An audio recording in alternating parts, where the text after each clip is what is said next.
morning, dear listener. This is Iain Lee, BBC Three Counties Radio. It's just one of those mornings. You know those mornings where it's like, oh, I mean, nothing major's happened. Listen, nobody's died yet. That could happen. But I put on a shirt. It's one of the shirts I bought recently.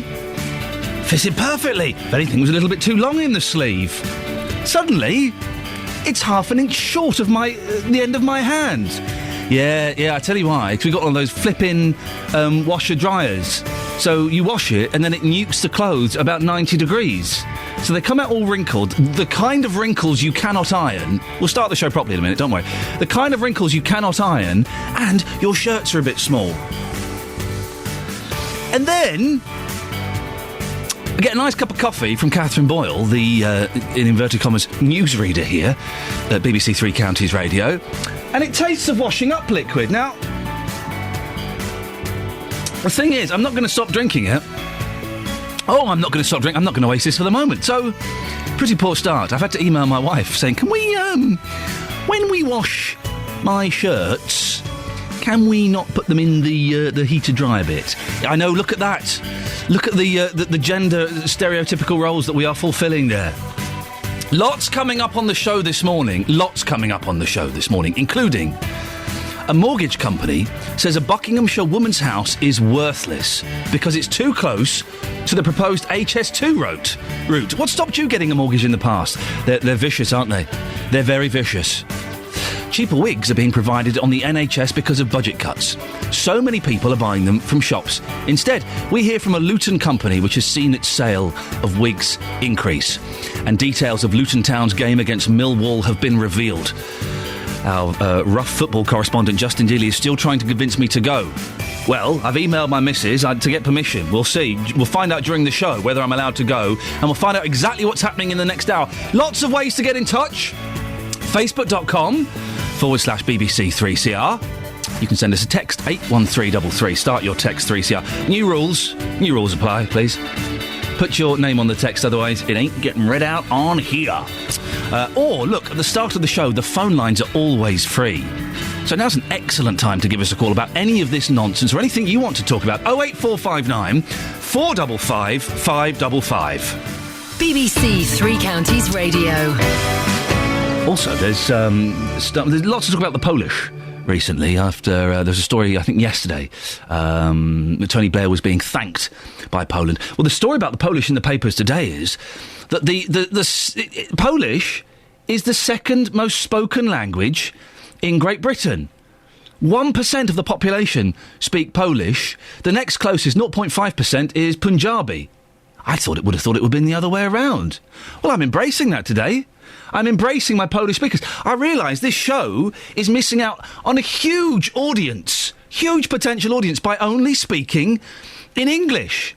So we're going to get some Polish speakers on the show later on. We're going to learn some Polish phrases. If you speak Polish, and please, nothing rude. Don't try and sneak in some potty words in a foreign language. We're going to have none of that nonsense. If you can speak some Polish, I don't know, maybe you are a Polish. Could you give us a call? 08459 455 555. This morning, we are going to learn some useful Polish phrases and embrace the fact that Polish is the second most spoken language in the country. Wonderful news. Love the Poles. They did, my Polish team come and did all the work on my house. Thank you very much, chaps. Love that. Speaking of houses, I'm so lucky I'm moving next week. It's finally happening next Friday. Got Friday off. Don't know who's filling in for me. I don't care. I literally couldn't care less. I'm moving house. I'm sorry to be so dismissive. I am. Some people aren't quite so lucky. Oh, it's the Prever, is it? OK, the Preve's in. Good for him. Salute the Preve. Some people aren't so lucky to be able to move. Imagine if you've got a house, nice house, you think it's worth a few grand, and then you're told it's worthless. Well, that's the reality for a 97-year-old Buckswoman whose house is close to the HS2 high-speed rail route at Turweston. A potential buyer of Elfrida Harpatar's four-bedroom property had to reconsider when a mortgage lender valued the building at £0, £0.00 pence, because of its proximity to the proposed rail link. Well, we sent our reporter, Ewan Duncan, to meet her son, Mike, who began by describing the building. It's a small village mentioned in the Doomsday Book. The house itself is stone-built with some brick extension at the rear. It's dating from round the 17th century. It is listed, Grade 2 listed, and it does need some renovation work, which is fully accepted to bring it right up to the modern standards. But nevertheless, it is sound, waterproof, and crying out for a buyer. We're in Main Street, and we can see some trees away to our right in the distance, and that's roughly where the railway line is going to pass through. Yes, it is. It goes across the back of the village. You know, they've got a playing field which is heading away towards the old airfield, and the line passes just at the back of that playing field, which is really incredibly close to the village. And the big problem is that people perceive it as creating absolute havoc in the village. In the longer term, it will be noisy, I suspect, if the trains go through at the frequency they're talking about. And, of course, in the meantime, there's a lot of building work going on, and that building work is almost certainly going to cause disturbance. And that is the view which has been taken by the professional valuers used by the Building Society, who the prospective purchasers had applied to, for a loan, of course. And it is an attractive property. It was an old post office, and it's still got some of the old features, the letterbox, and you can almost envisage how it was once upon a time. It's got two main living rooms. The old shop, when the days of the shop, was the main living room. Behind that is a kitchen on one side. There's an old larder. There is, in fact, a large inglenook fireplace which can be opened up, which was in the former shop. And there's a small sitting room at the back as well. Upstairs, you've got two bedrooms, and then on the third floor, there are two further bedrooms. So it's quite a substantial property, and it has served my mother, my father before he died, and the family very well over many years. And what was your reaction when you saw that figure of £0? Horror, because it doesn't make sense. Although I stress that what they are talking about is value in relation to normal lending purposes, and that is subtly different to the bricks and mortar value if someone's willing to come along with cash. And on the market, what's it worth normally? Well, we're asking 275, and immediately prior to this, there were agents considered the possibility that it would go up to as much as 300,000. And this was always a very desirable village and considered actually a premium village. It is a house that's at the centre of the issue, but it's also affecting your mother, and it must be causing a lot of stress. My mother is extremely concerned because she is quite incapable of moving around on her own. She is incapacitated, she is blind, and worried stiff in a nutshell, because she knows only too well that her savings are very close to being exhausted, and when they are exhausted, she needs to replace her funds with the proceeds of sale of this house, which at the moment is proving extremely difficult. Oh, that's sad. You and Duncan there speaking to Mike. £0. Well, the HS2 Limited head of land and property, Liz Hurst, has said we can help homeowners in need. As you would expect, we deal with applications confidentially. That's not a word, is it? Confidentially. And we do not discuss individual cases. 08459 455 555. Had trouble getting a mortgage? What excuses are those snakes in the grass giving you for not giving you the cash you want?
morning, Iain Lee, BBC Three Counties Radio, 08459 455, and indeed 555 is the telephone number if you want to give us a call. I'm feeling perky today, a little bit sparky. Dare I say it, alive. Let's get the latest travel news now. Alan Cowie.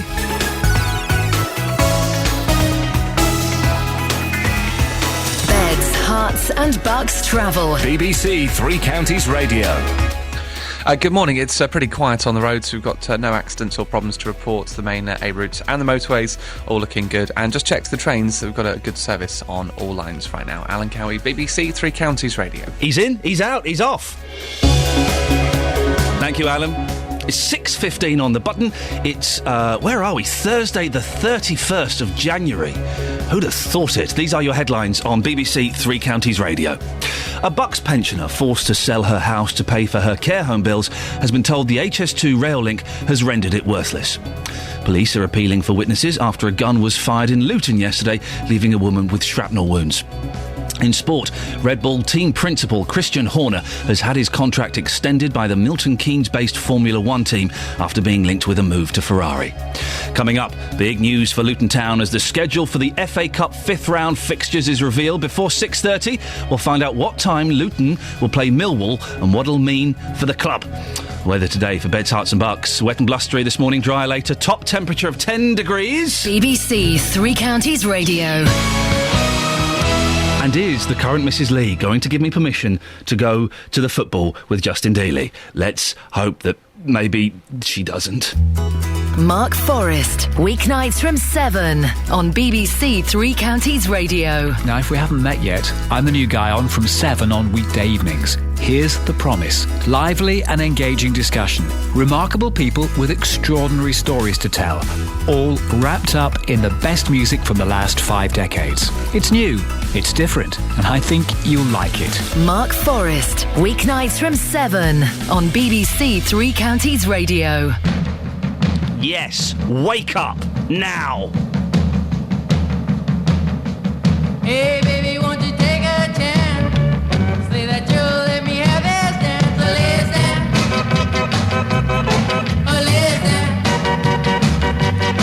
We'll do the twist, the stomp, the mashed potato too. Any old dance that you wanna do. But listen.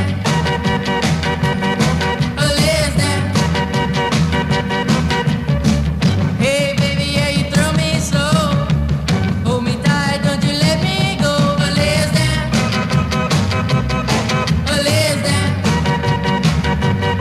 We'll do the twist, the stomp, the mashed potato too.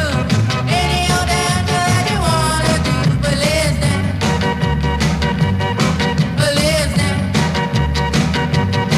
Okay, wait on up. Oh yeah.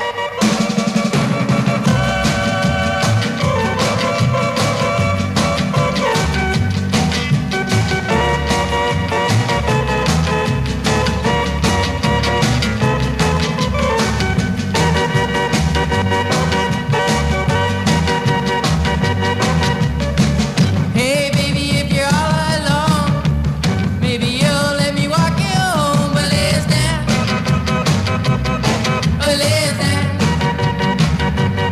We'll do the twist, the stomp, the mashed potato too.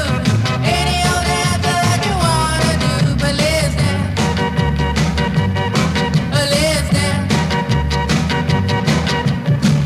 Hey baby, things are swinging right. Yes, I know that this is a night. Listen.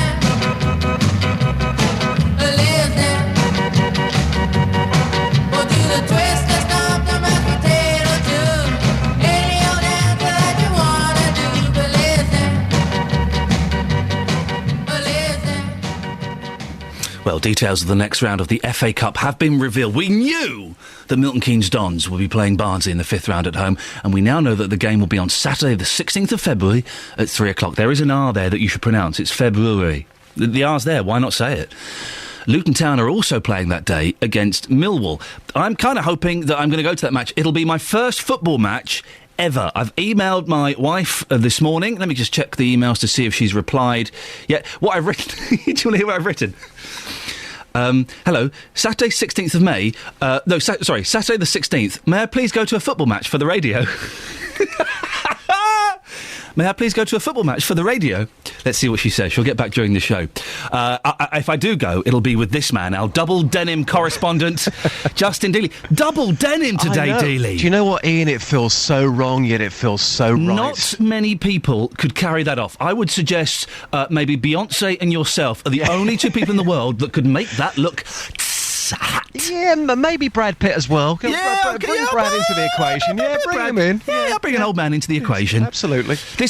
What more can you tell me about this match that I may be going to, Justin? Well, it's going to be a huge game, we know that much. It's the fifth round of the FA Cup. Luton Town haven't been that far since, 1994. Non-league sides, well, they just don't get this far in the FA Cup, Ian. It's been quite an incredible run for the town so far. So the game will be on February the 16th. It's a 12:45 kickoff. That means the game will be live on TV, which will bring Luton Town around £233,000. Just for it being on TV? Just for it being Wonderful. on TV, which is unbelievable, which would then take their earnings over this cup run to £450,000. Wowzers. Now, for a side like Luton Town in the non-league, it's all about buying new players to get back into the Football League. So this is great news. A lot of people kind of expected it to a certain degree an early kick-off time, because a lot of people, again, were talking about, could there be trouble? We need to be careful with the hype around this, because Luton have played Millwall various times since that infamous night back in 1985. But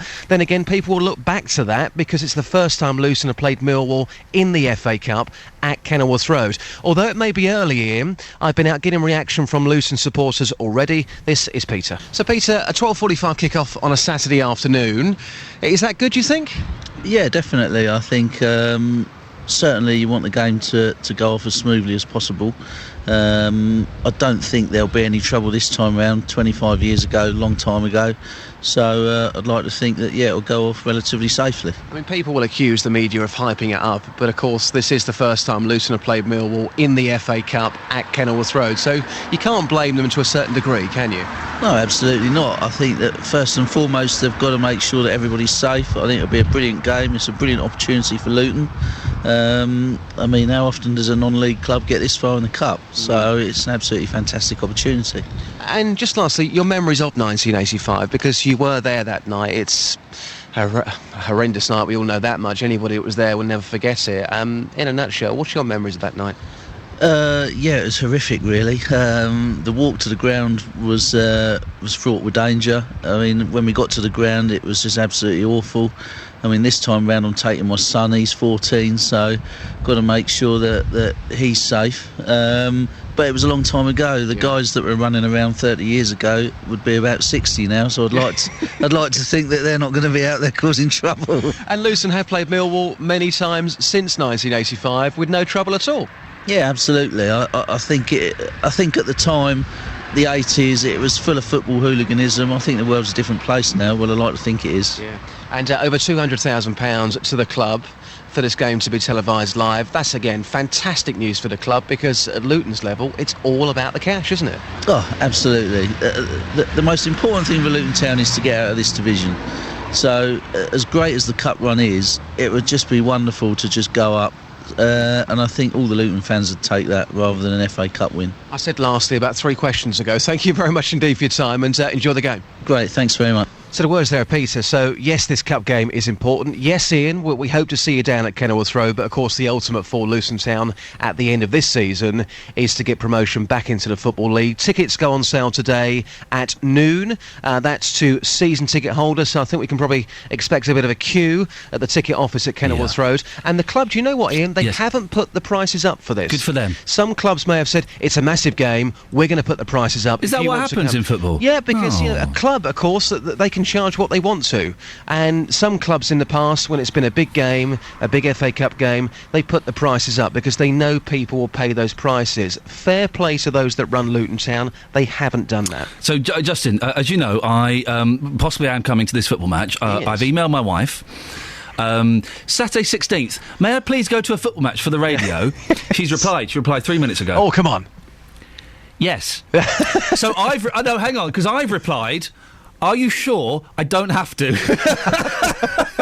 But it looks like I'm coming with you. Now, please tell me we're sitting in the VIP lounge or something. I don't want to mix with people. VIP lounge at Kenilworth Road? Oh. You must be joking. No, I think we'll be in with the press boys that day. Do they do vegetarian pies there? Vegetarian pies. I'll have to investigate that. I have to say that I don't often eat any sort of pies at football grounds. That's just me. I go to the local chippy before the game. Fish and chips, and then we go into the ground. So it'll be all nice and civilised, though. Ian. And I'll have some chips here. And can I leave early to beat the rush? No. Oh, really? You've got to stay until the end. Because this is such a huge game. The best atmosphere is at the end of the game, especially if Luton win, like the Wolves game. The atmosphere is incredible. You don't want to miss that, surely, do you? Dealey, I'm coming. I'll see you there. Thank you, Ian. Thank you very much. There we go. I'm going to my first ever football match. Luton Town versus Millwall United. Is that? I don't know if that was. Is that them? 08459 455 555. What do I need to take with me to prepare for my very first football match? If I take a packed lunch, will I look silly? I hope not. I might take some sandwiches and some hula hoops. Maybe a carrot. I don't know if I'm feeling healthy. All the leaves are brown. And the sky is grey. I've been for a walk on a winter's day. I'd be safe and warm if I was in LA. California dreaming on such a winter's day. Stopped into a church.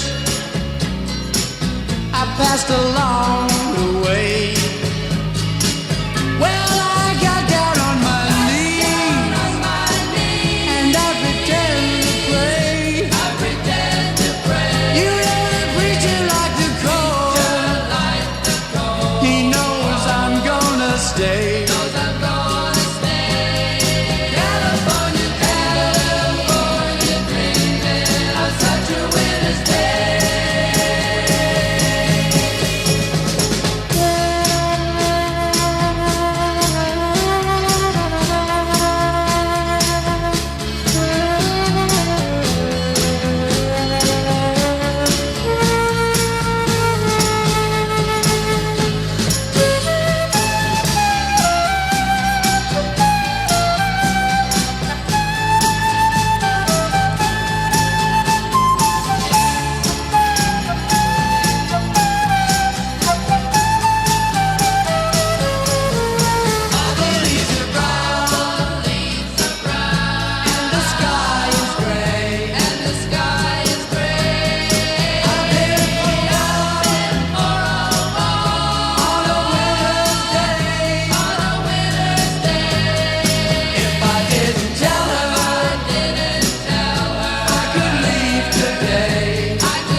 I've been going through a little bit of a mamas and papas thing at home, and I have the Mama Cass biography that I read years ago, and I'm kind of thinking, once I've finished my Neil Young, which is a cracking book, the Neil Young book, it's just like, I don't even like Neil Young that much, but reading his book, it's just like having an old friend kind of telling you some stories, and some of them are really good stories, and some of them you kind of go, well, that's not really much of a story, but it's great.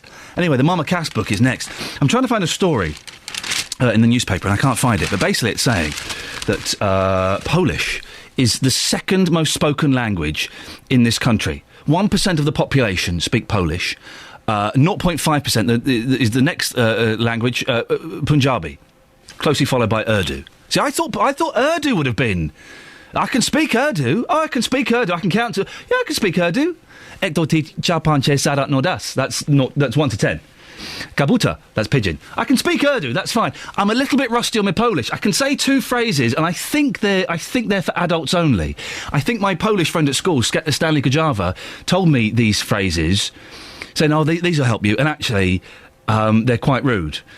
So I want to embrace the fact that Polish is the second most spoken language in this country. If we've got any Polish people or Polish speakers listening to this show, I know, long shot, we broadcast in English. That's going to change, kids. That's going to change. Could you phone up and give us some essential Polish phrases, please? 08459 455 555. Let's get the travel in English. Don't panic.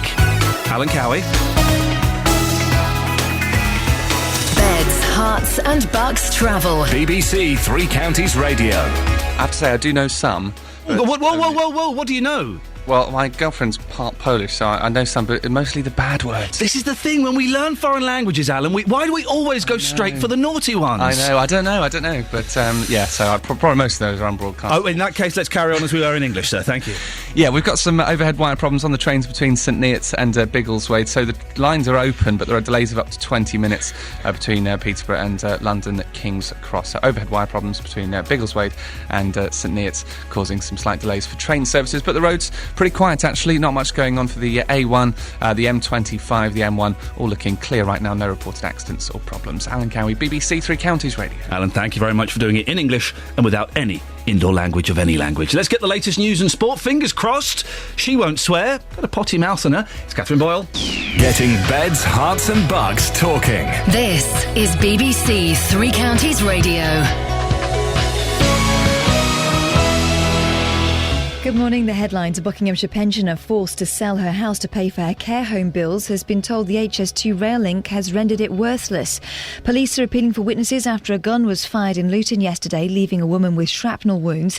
And millions of low-income households face a steep rise in their council tax bills from April. That's according to a think tank, the Resolution Foundation. Beds, hearts and bucks sport. BBC Three Counties Radio. Manchester United have widened the gap at the top of the Premier League table to 7 points after beating Southampton 2-1 at Old Trafford. Chelsea threw away a 2-goal lead in the last 2 minutes at the Medeski Stadium to draw 2-2 with Reading. Liverpool also squandered a 2-0 lead as Arsenal fought back to draw 2-2 at the Emirates. And elsewhere in the Premier League, Tottenham drew 1-1 with Norwich. Fulham were 3-1 winners over West Ham at Craven Cottage, and Everton beat West Brom 2-1. Luton are in line for £230,000 after their FA Cup fifth round tie at home to Millwall was selected for live television. The Hatters have posted ticket selling arrangements on their website for the game, which will kick off at 12:45 on Saturday, February the 16th, and will be shown on satellite channel ESPN. MK Dons at home to Barnsley won't be televised live, and that kicks off at 3 p.m. on Saturday the 16th. Red Bull team principal Christian Horner's had his contract extended by the Milton Keynes-based Formula One team after being linked with a move to Ferrari. The Tilbrook outfit will chase a fourth successive title in 2013. More from Simon Oxley. 39-year-old Horner has agreed a multi-year extension, having been at the helm since Red Bull entered the sport in 2005 after taking over the Jaguar team. Red Bull and Sebastian Vettel have won the Constructors and Drivers titles for the past 3 years, and the Milton Keynes team are due to unveil their 2013 car at the factory on Sunday before testing starts in Spain on Tuesday. Finally, rugby in England will confirm their starting 15 today for Saturday's Six Nations opener at home to Scotland. Former Bedford player Billy Twelvetrees is expected to make his debut with Saracens' Owen Farrell at fly half and Alex Good at fullback after overcoming a shoulder injury. And that's your latest news and sport. More from me at 7 o'clock. Call 08459 455 555. 08459 455 555. BBC Three Counties Radio. That's the phone number. There's a lady and a gentleman there. I don't know who they were, but they gave you the phone number twice. If you don't call it, that's just rude, isn't it? Disrespectful. Morning, Iain Lee, BBC Three Counties Radio. Lots coming up, including millions of low-income households face a steep rise in their council tax bills from April, according to an independent research group. We'll be looking at how you could be affected. And also, we'll look at why people who need wigs on the NHS are finding they are being provided with cheaper hairpieces. But back to this story about the council tax. New research suggests low-income families in most parts of England will have to pay more council tax from April. The government is cutting the support it provides, with councils told to pass the cost on or make savings elsewhere. Well, reporter Simon Thompson has got more details. Simon, why could people on low incomes be hit with big increases in council tax? Well, council tax benefit is currently given to low-income households to help pay their annual bill. It's if they've got no income, if they're on benefits or very low income. And about 5 million people receive the benefit across England each year at about a cost of about £4 billion. About half of those get full support, meaning they pay nothing at all towards council tax. But from April, the government is cutting the support it gives to this benefit by 10% to save about £500 million.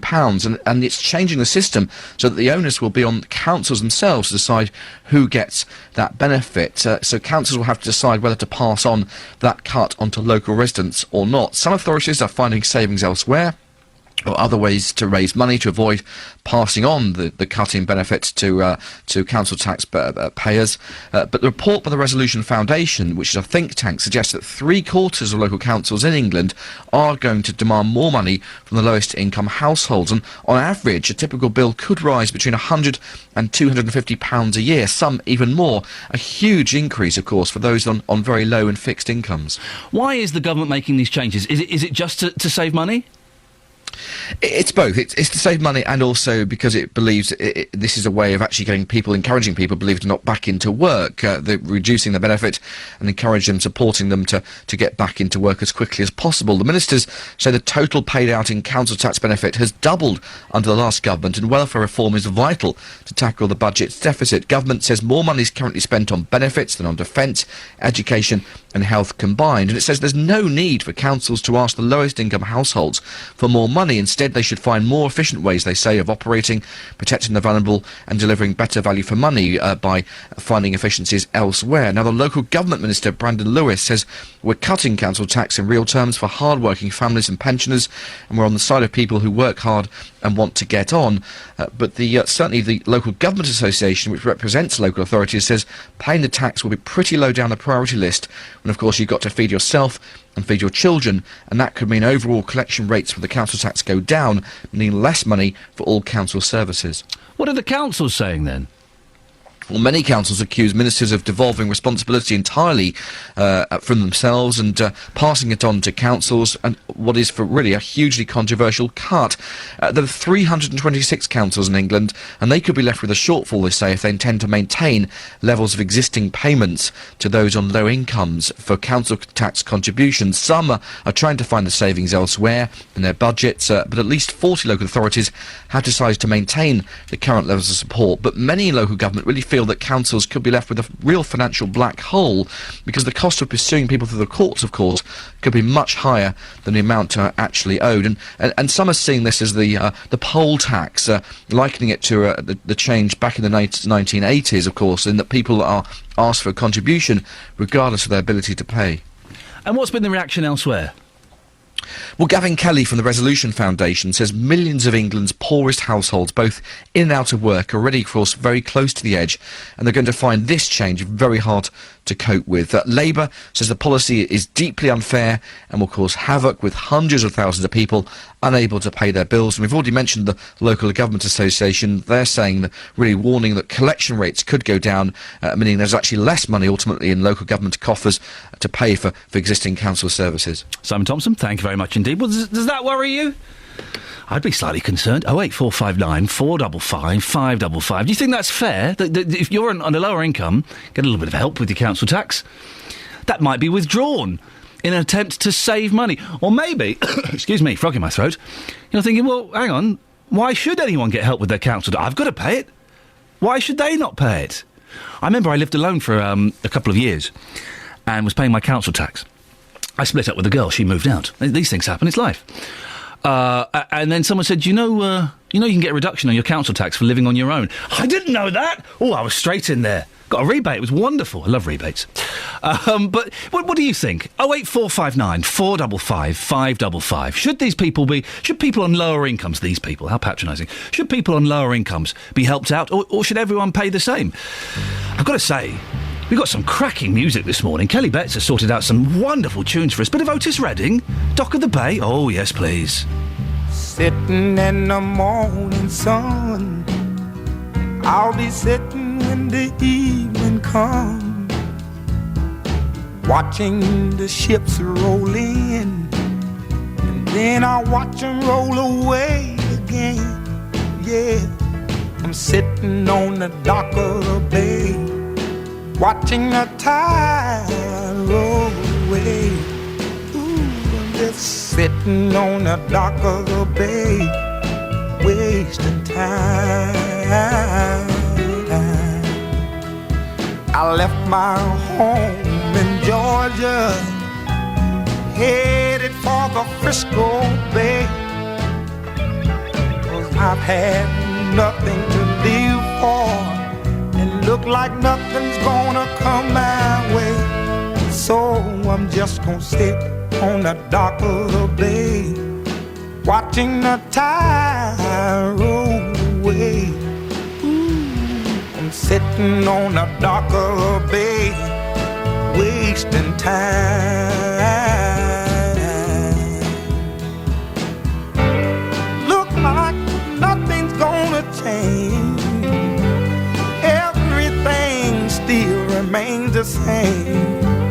I can't do what 10 people tell me to do, so I guess I'll remain the same. Listen, sitting here resting my bones, and this loneliness won't leave me alone. Listen, 2,000 miles I roam just to make this dock my home. Now I'm just gonna sit at the dock of a bay, watching the tide roll away. Ooh, I'm sitting on the dock of a bay, wasting time.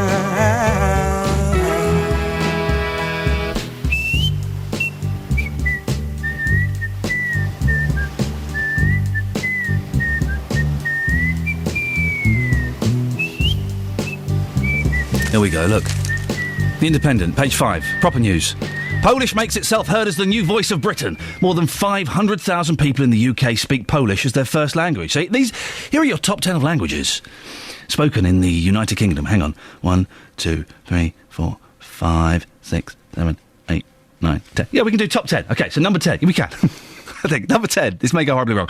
Portuguese. There are 133,000 Portuguese speakers as their first language.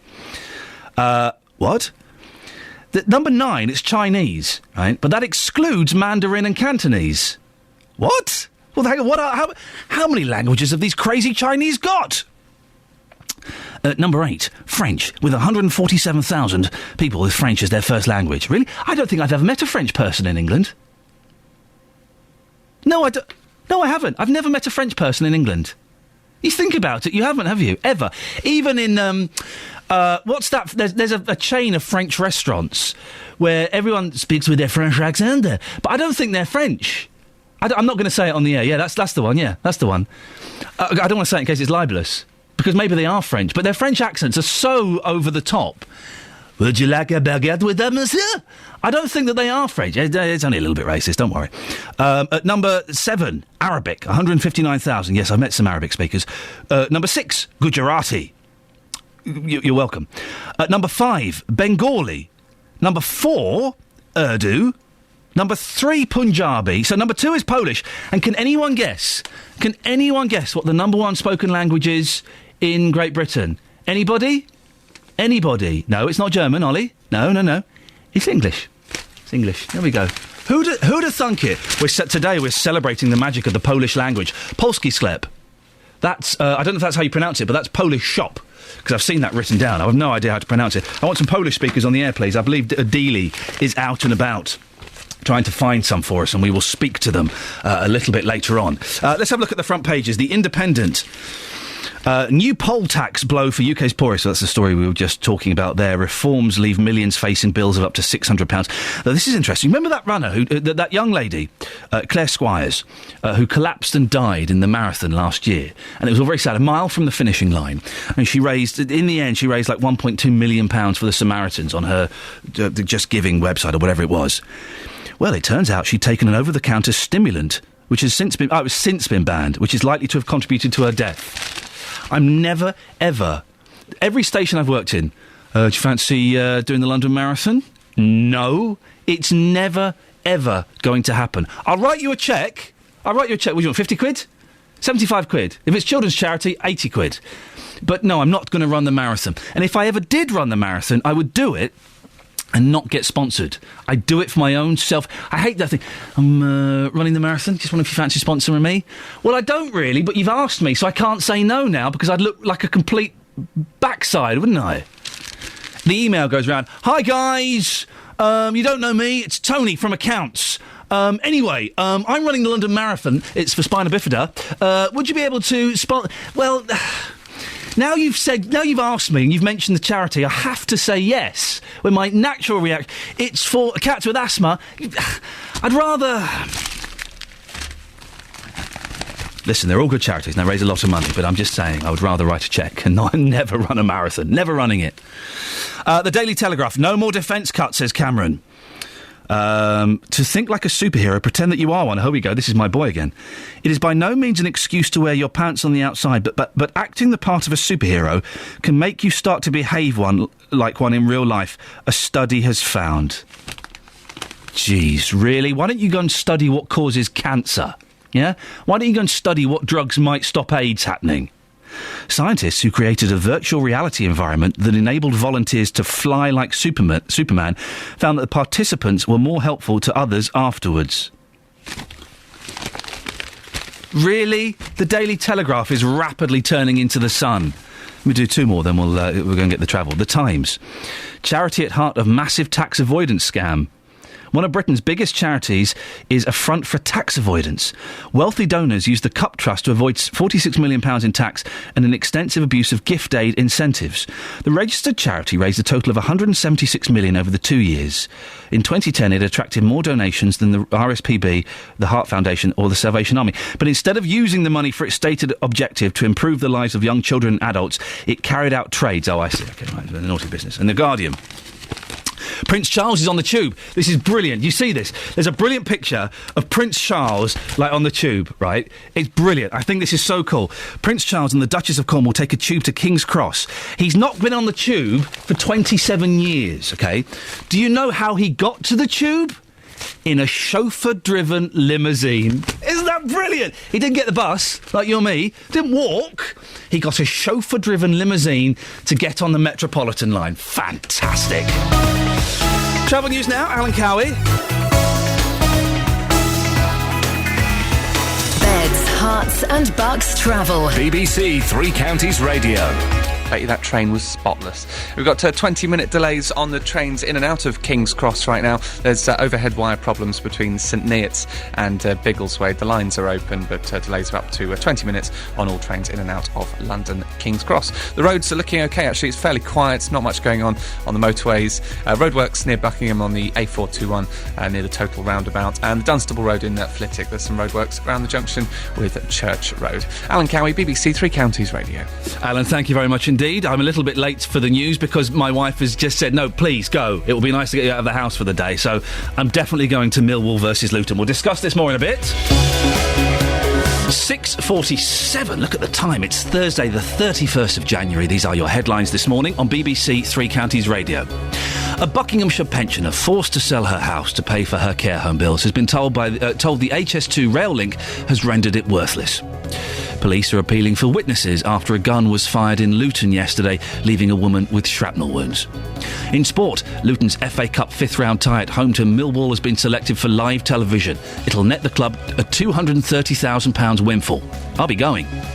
Coming up before 7, we'll look at why people who need wigs on the NHS are finding they're being provided with cheaper hairpieces. But before that, she's back. Elizabeth Rizzini. Beds, Hearts and Bucks weather. BBC Three Counties Radio.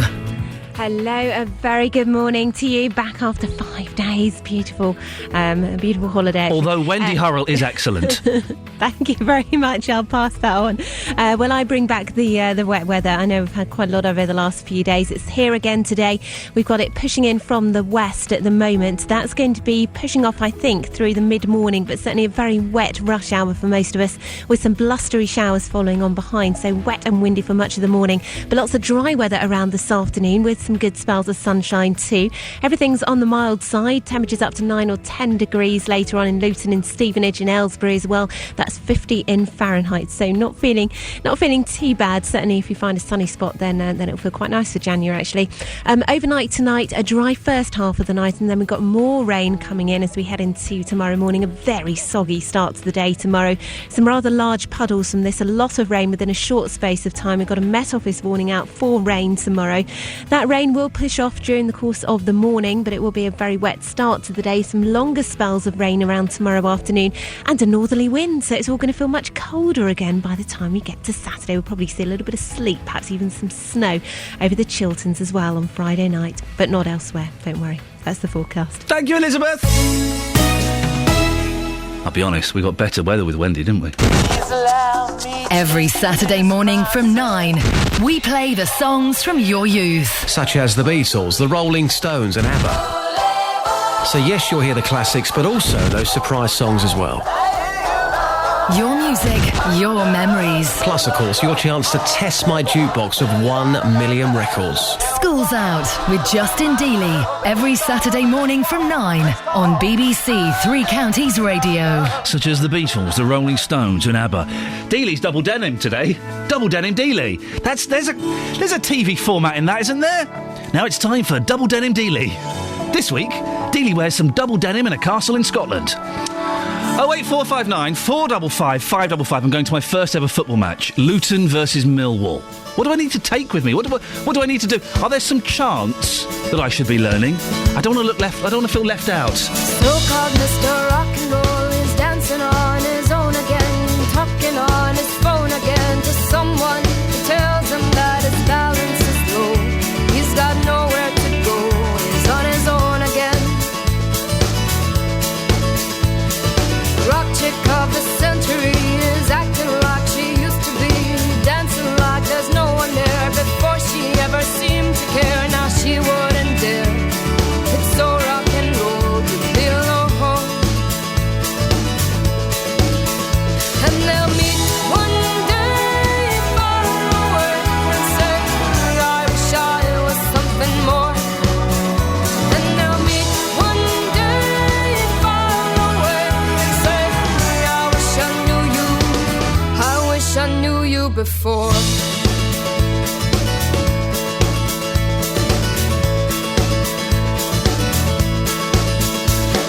Mrs. Black and White, she's never seen a shade of grey. Always something on her mind every single day, but now she's lost her way. And where does she go from here? Mr. Multicultural sees all that one could see. He's living proof of someone very different to me, but now he wants to be free. Free so he can see. And they'll meet one day far away and say, I wish I was something more. And they'll meet one day far away and say, I wish I knew you. I wish I knew you before.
Before.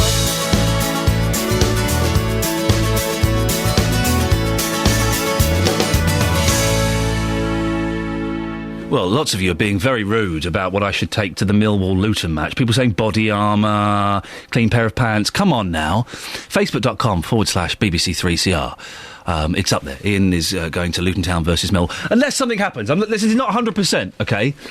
I've emailed my wife so many times going, look, honestly, if it's trouble, we'll have just moved into the new house. No, go! But we're asking the question, advice or tips, what should I take with me?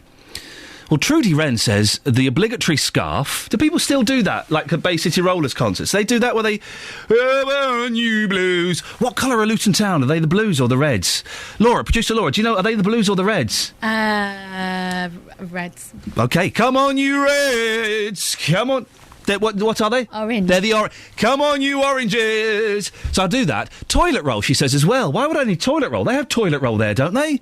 They have toilet facilities. Oh, Carl, please. Plasters, bandages and bricks when Millwall... No. We're not hyping up this potential violent threat. It's going to go smoothly. If there's any trouble between the football fans, I tell you what, I will quite happily smooth it out. I don't mind stepping in there and smoothing it out, of course. Of course, not a problem at all. Now... people who need wigs on the NHS are finding that they're being provided with cheaper hairpieces because of budget cuts. That's according to the chairman of the Wig Suppliers Group. George Toiver says many people who suffer from alopecia or are going through chemotherapy are forced to pay extra money towards the cost of their wig because many hospitals are not contributing enough towards that cost. Well, our reporter Victoria Cook went to Julia's wig shop in Luton, where sales of wigs have seen a 113% increase year on year. She spoke to Mohammed Noor about why. We got a shop across the road, so we used to have really small room there with less number of wigs. People used to come and they used to ask us to have more variety. So when this shop was empty, so we got a chance and we just hired this place and we opened a big shop with more wigs. But is there a demand in Luton for wigs then? Yes, people ask for it. Like some people, they got like alopecia. They just lose their hair, they don't have hair. So they come, they buy from us. Or some people, they got like, they do therapy, chemotherapy. So their hair is falling. They like to go for a wig. So have you seen an increase in people coming in with things like alopecia and people that are going through chemotherapy and people that want wigs? Is there an increase in that? Well, yes, certainly. It's becoming more and more popular. But once we open this shop, we got a big display.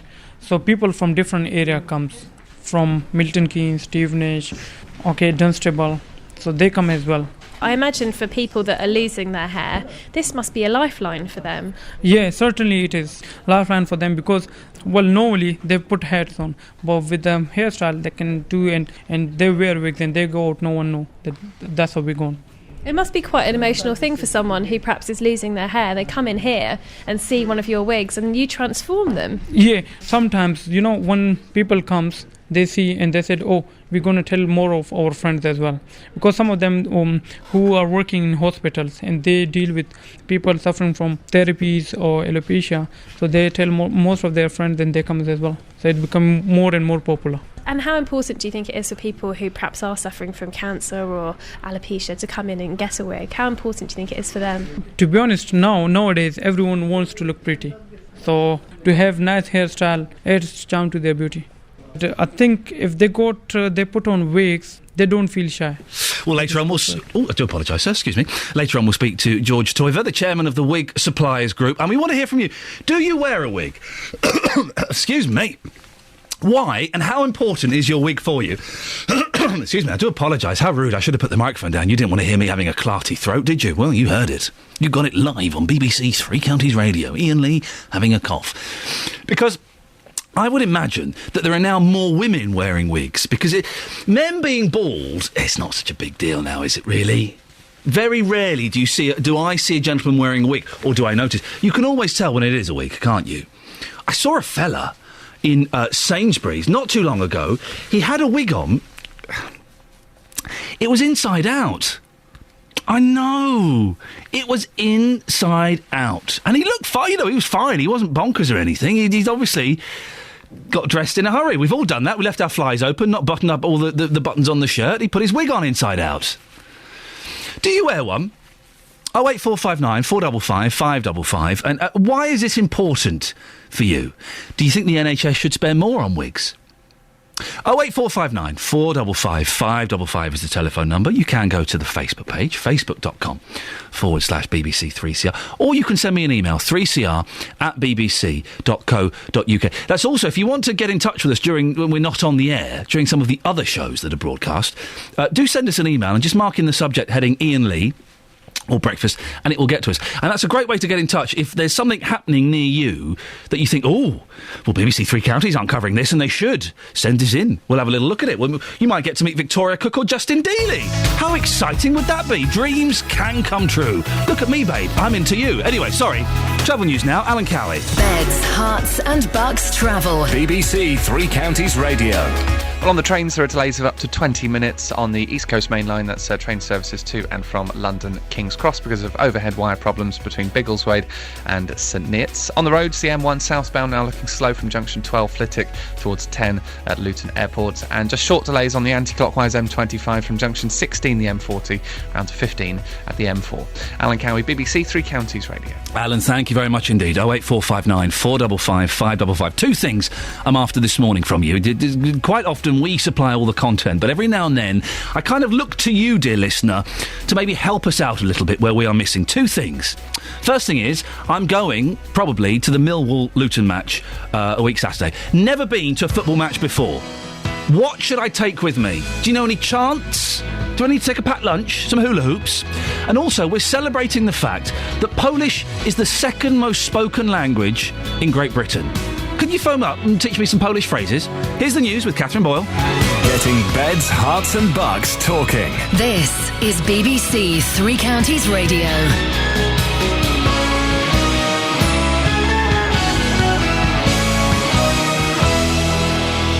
Good morning, it's 7 o'clock. The headlines: HS2 leads to house valuation of 0, witness appeal after Luton shooting, and low-income households set for higher tax bills. BBC Three Counties Radio. A Buckinghamshire pensioner forced to sell her home to pay for her care home has been told the government's plans for a high-speed rail route has rendered it worthless.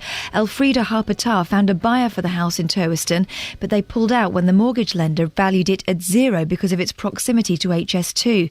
Mrs Harper-Tarr's son Mike says his mother's worked hard all her life, but the government's plans mean it's all come to nothing. An old lady of 97 who they originally in 1998 gave the MBE to for services. They don't seem to think much of that any longer, and she is being cast to the wolves, really, unless they turn around and suddenly start to really come to their own and make sure that she is looked after and helped under the hardship scheme, if we cannot find someone else who's willing to come along and buy it.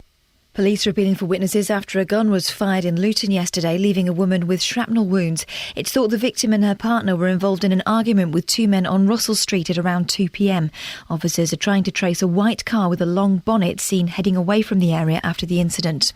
3/4 of councils in England are expected to ask their lowest income households to pay more council tax from April. Research from the Resolution Foundation think tank suggests that most councils will start charging to make up for a shortfall when support from central government's cut by 10%. Some councils will cover the loss by making cuts or raising charges. 2.5 million households in which no one works will lose their exemption from the tax, and the lowest paid households of working age will have to pay at least 8.5% of their council tax. A slip road on the A1M in Letchworth will remain closed for several months because of fears about safety. The southbound exit towards Stevenage at Junction 9 was closed in December after 20 vehicles collided with the barriers.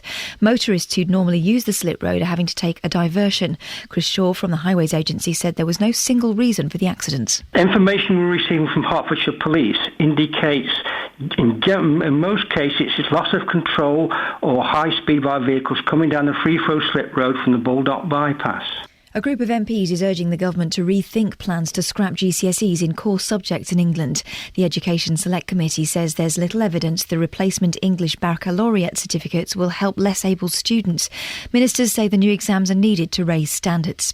In sport, Red Bull team principal Christian Horner's had his contract extended by the Milton Keynes-based Formula One team after being linked with a move to Ferrari. The Tilbrook outfit will chase a fourth successive title in 2013.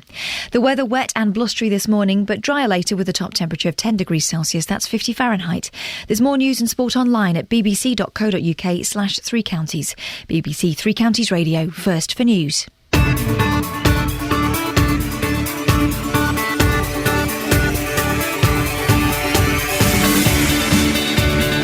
morning, Iain Lee, BBC Three Counties Radio.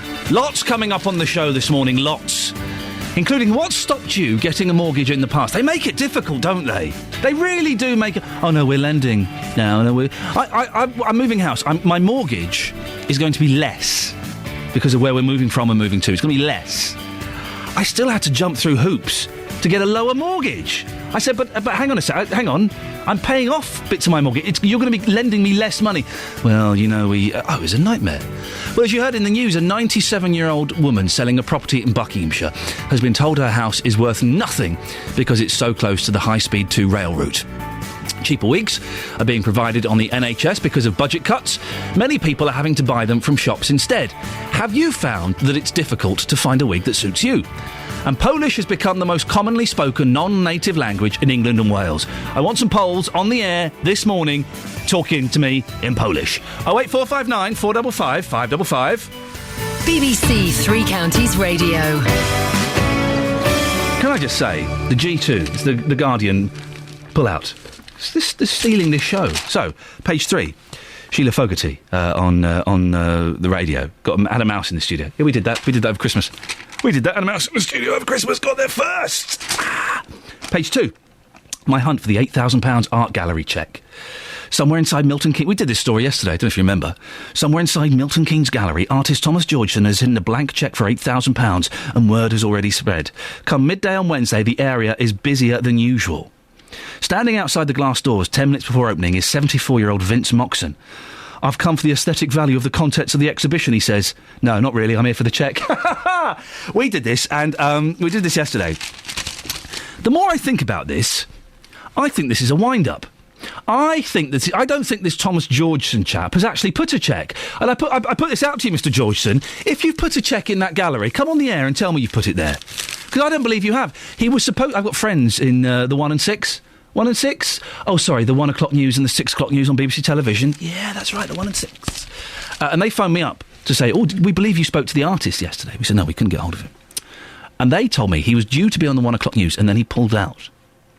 Now, that to me would suggest that this isn't happening, that he said this as a joke, and it's got a little bit too big, and now he's starting to panic a little bit. I don't think he's put an £8,000 cheque in there. I think he's going to come out in a month and go, well, whether the cheque was there or not is irrelevant. The actual art was the concept that there could be a cheque in a gallery. Yeah, right. Georgeson, come on, stop being silly. Come on the radio, come on BBC Three Counties Radio and tell me, 08459 455 555, have you really put a cheque in that gallery? I don't think you have. I think this is all nonsense, and we fell for it yesterday. We got suckered in. If I'm wrong, come and tell me. Now, how would you react? We all like to think our houses are wonderful and worth fortunes and that they're beautiful and they're our palaces. Supposing someone said, your house, yeah, worthless. Well, that's the reality for a 97-year-old Bucks pensioner whose house is close to the HS2 high-speed rail route at Turweston. A potential buyer of Elfrida Harpatar's 4-bedroom property had to reconsider when a mortgage lender valued the building at £0 because it's near the proposed rail link. Well, our reporter, Ewan Duncan, has been to meet her son Mike, who began by describing the building. It's a small village mentioned in the Doomsday Book. The house itself is stone-built with some brick extension at the rear. It's dating from round the 17th century. It is listed, Grade 2 listed, and it does need some renovation work, which is fully accepted to bring it right up to the modern standards.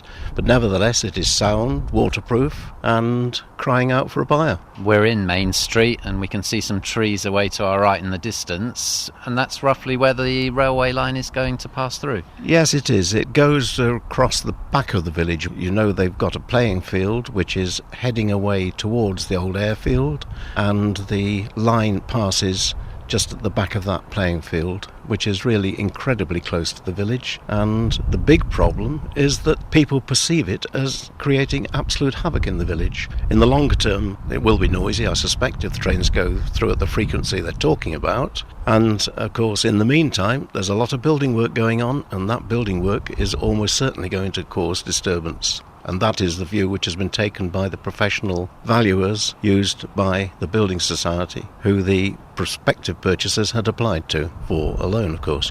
And it is an attractive property. It was an old post office and it's still got some of the old features, the letterbox, and you can almost envisage how it was once upon a time. It's got two main living rooms. The old shop, when the days of the shop, was the main living room. Behind that is a kitchen on one side. There's an old larder. There is, in fact, a large inglenook fireplace which can be opened up, which was in the former shop. And there's a small sitting room at the back as well. Upstairs, you've got two bedrooms, and then on the third floor, there are two further bedrooms. So it's quite a substantial property, and it has served my mother, my father before he died, and the family very well over many years. And what was your reaction when you saw that figure of £0? Horror, because it doesn't make sense. Although I stress that what they are talking about is value in relation to normal lending purposes, and that is subtly different to the bricks and mortar value if someone's willing to come along with cash. And on the market, what's it worth normally? Well, we're asking 275, and immediately prior to this, there were agents considered the possibility that it would go up to as much as 300,000. And this was always a very desirable village and considered actually a premium village. It is a house that's at the centre of the issue, but it's also affecting your mother and it must be causing a lot of stress. My mother is extremely concerned because she is quite incapable of moving around on her own. She is incapacitated, she is blind and worried stiff in a nutshell, because she knows only too well that her savings are very close to being exhausted, and when they are exhausted, she needs to replace her funds with the proceeds of sale of this house, which at the moment is proving extremely difficult. Well, we can talk to Steve Baker, who's an independent financial advisor in Buckinghamshire. Morning, Steve. Good morning. How does a house get valued at £0? Yes, what's happened here, and the gentleman that was interviewed hit the nail on the head. The valuer hasn't been out and valued it on its bricks and mortar value. What he's valued it at is something called the forced sale value. So what he's done is he's gone out and he's looked at it, and from a lender's perspective, what he's thought is, worst case scenario, what if the new borrowers default on the mortgage and it has to be repossessed? At that point in time, it's not an asset to the lender, it's a liability, it's on their books, they want rid of it, so it goes into what's called a forced sale, which may mean going to auction. And what he's saying is the resale value of that property, in his opinion, is very, very poor. So from a lending point of view, they do not want to lend on that property because it potentially could prove to be a liability to them, not an asset. Property prices, it's all smoke and mirrors, isn't it, really? Because it's whatever a house is worth, whatever you want to pay for that house. And if a lender isn't prepared to lend to buy a house, then it sort of does make it worth £0, doesn't it? Because if no one can borrow the money to buy that house, then you can't sell it. It's a strange situation, isn't it? Absolutely. I mean, the gentleman again was right that if somebody wants to buy this property, they're going to have to be, would appear, because what you've got to remember is that valuer, whoever it may have been, will be on the panel of most of the big lenders because they panel out the valuation part of the process. So whoever, if the potential buyer wanted to go and try a different lender, they're probably going to end up with the same result, sadly. So they're going to need a cash buyer. And how many people are out there with £275,000 sloshing around in the back pocket? Well, not me since my weekend, anyway. Is this an extreme case, Steve? Does this happen very often? No, it doesn't happen very often. It can. I mean, sometimes you get extreme cases where a property is in need of renovation and they may apply what's called a retention. I've seen that, and sometimes you can have what's called 100% retention. But what's retention? What does that mean? Well, what a retention is, the lender says, I will lend you X number of pounds, but until essential work is carried out, I'm going to keep back Y. Right. And I've seen 100% retention. So let's say this case, 275, they said 100% retention. Until certain work is done, I'll keep the 275, but upon re-inspection, providing the work is being carried out to our satisfaction, we will lend you 275. What they've said in this case is, we just don't want to lend in any shape or form. Have you come across any other examples of HS2 impacting on people's house prices? No, it's really just starting to... well, I say no, yes, I have actually. A friend, a chap I used to know through my son's rugby. He has a business and a large property, and the line is going to pass very close to the back of his garden, and he was telling me that it's absolutely decimated the value of his place. So I'm aware of it on a personal basis, but not to this extent in a professional capacity. No, it's that must be gutting, because we still look, even when the housing market kind of dipped, we still look at buying a house as an investment. So to suddenly, I don't know how much your friend has lost, 20 grand, 30 grand, to be wiped off the price of the house, that's devastating, isn't it? Well, it is. I mean, obviously, people are now relying upon their property a lot more as part of their retirement provision, because you hope to make a gain and crystallise that gain, and that's going to help you retire, and you can suddenly see your retirement funds being wiped out. It must be dreadful for this poor lady. Steve, listen, thank you very much. I appreciate your time there. It's a fascinating story. Steve Baker there, who's an independent financial advisor based in Buckinghamshire. Call 08459 455 555. 08459 455 555. BBC Three Counties Radio. So, subject of wigs. People who are getting wigs on the NHS are getting cheaper wigs due to cutbacks. Perhaps slightly less convincing. Carol has said on the email. Of course the NHS should pay out more money for wigs. Most of the wigs worn by women... most of the wigs worn by women have lost their crowning glory through chemotherapy. My dear departed mum cried for days when she lost her hair, along with being pumped up on steroids and 2 dress sizes bigger. The last thing she needed was a poor quality wig to make her feel even less attractive. Well, thank you for that, Carol, and I can totally understand that. And in some respects, being given a wig through the NHS because you're on chemo or another treatment, I guess is the same as being given a walking stick. Or a wheelchair. It's an occupational therapy thing that would be dished out. But there are some that might say, well, really, wigs? If we need to make cutbacks, then maybe we should make cutbacks there. You know, women who've lost their hair look I think they look fantastic bald anyway, but I can understand why some people wouldn't want to look like that and would want to cover that up. I've got no idea how much a wig costs. When we get our wig chap on, we'll find out and see how much a wig costs. I've got no idea. 10 quid, 50 quid, 100 quid? I don't know. 08459 455 555. Maybe you know the answer to that. 7:15. Travel news now, Alan Cowie. Beds, hearts and bucks travel. BBC Three Counties Radio. On the trains, there are delays of up to 20 minutes on the East Coast Main Line to and from London King's Cross. That's because of problems with the overhead wires between St Neots and Biggleswade. On the roads, not a huge amount to report. Some road closures in the centre of Luton, Russell Street and St Saviour's Crescent closed for police investigation works, but they shouldn't cause any issues for traffic. Fairly minor routes. The M1 southbound, that's slow from junction 12 Flitwick towards 10 Luton Airport, and the anti-clockwise M25, just short delays from junction 16, which is the M40, round to 15 at the M4. Alan Cowie, BBC Three Counties Radio. Alan, thank you very much indeed. Look at that, 7:16 exactly. It's Thursday the 31st of January. These are your headlines this morning on BBC Three Counties Radio. A Buckinghamshire pensioner forced to sell her home to pay care home bills has been told its proximity to the planned high-speed rail route has rendered it worthless. Police are appealing for witnesses after a gun was fired in Luton yesterday, leaving a woman with shrapnel wounds. In sport, Luton are in line for a £230,000 windfall as their FA Cup fifth-round tie at home to Millwall has been selected for live television. The weather today for Beds, Herts and Bucks, wet and blustery this morning, drier later with a top temperature of 10 degrees. Coming up, millions of low-income households face a steep rise in their council tax bills from April, according to a think tank. We'll find out more before 7:30. BBC Three Counties Radio.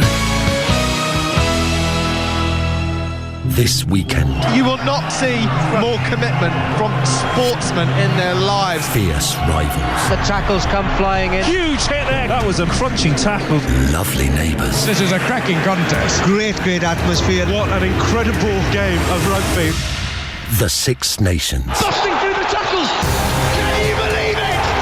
2 tries in the second half. Kicking off on Saturday from 1:30 with Wales versus Ireland, and then from 4, England against Scotland, live across the BBC.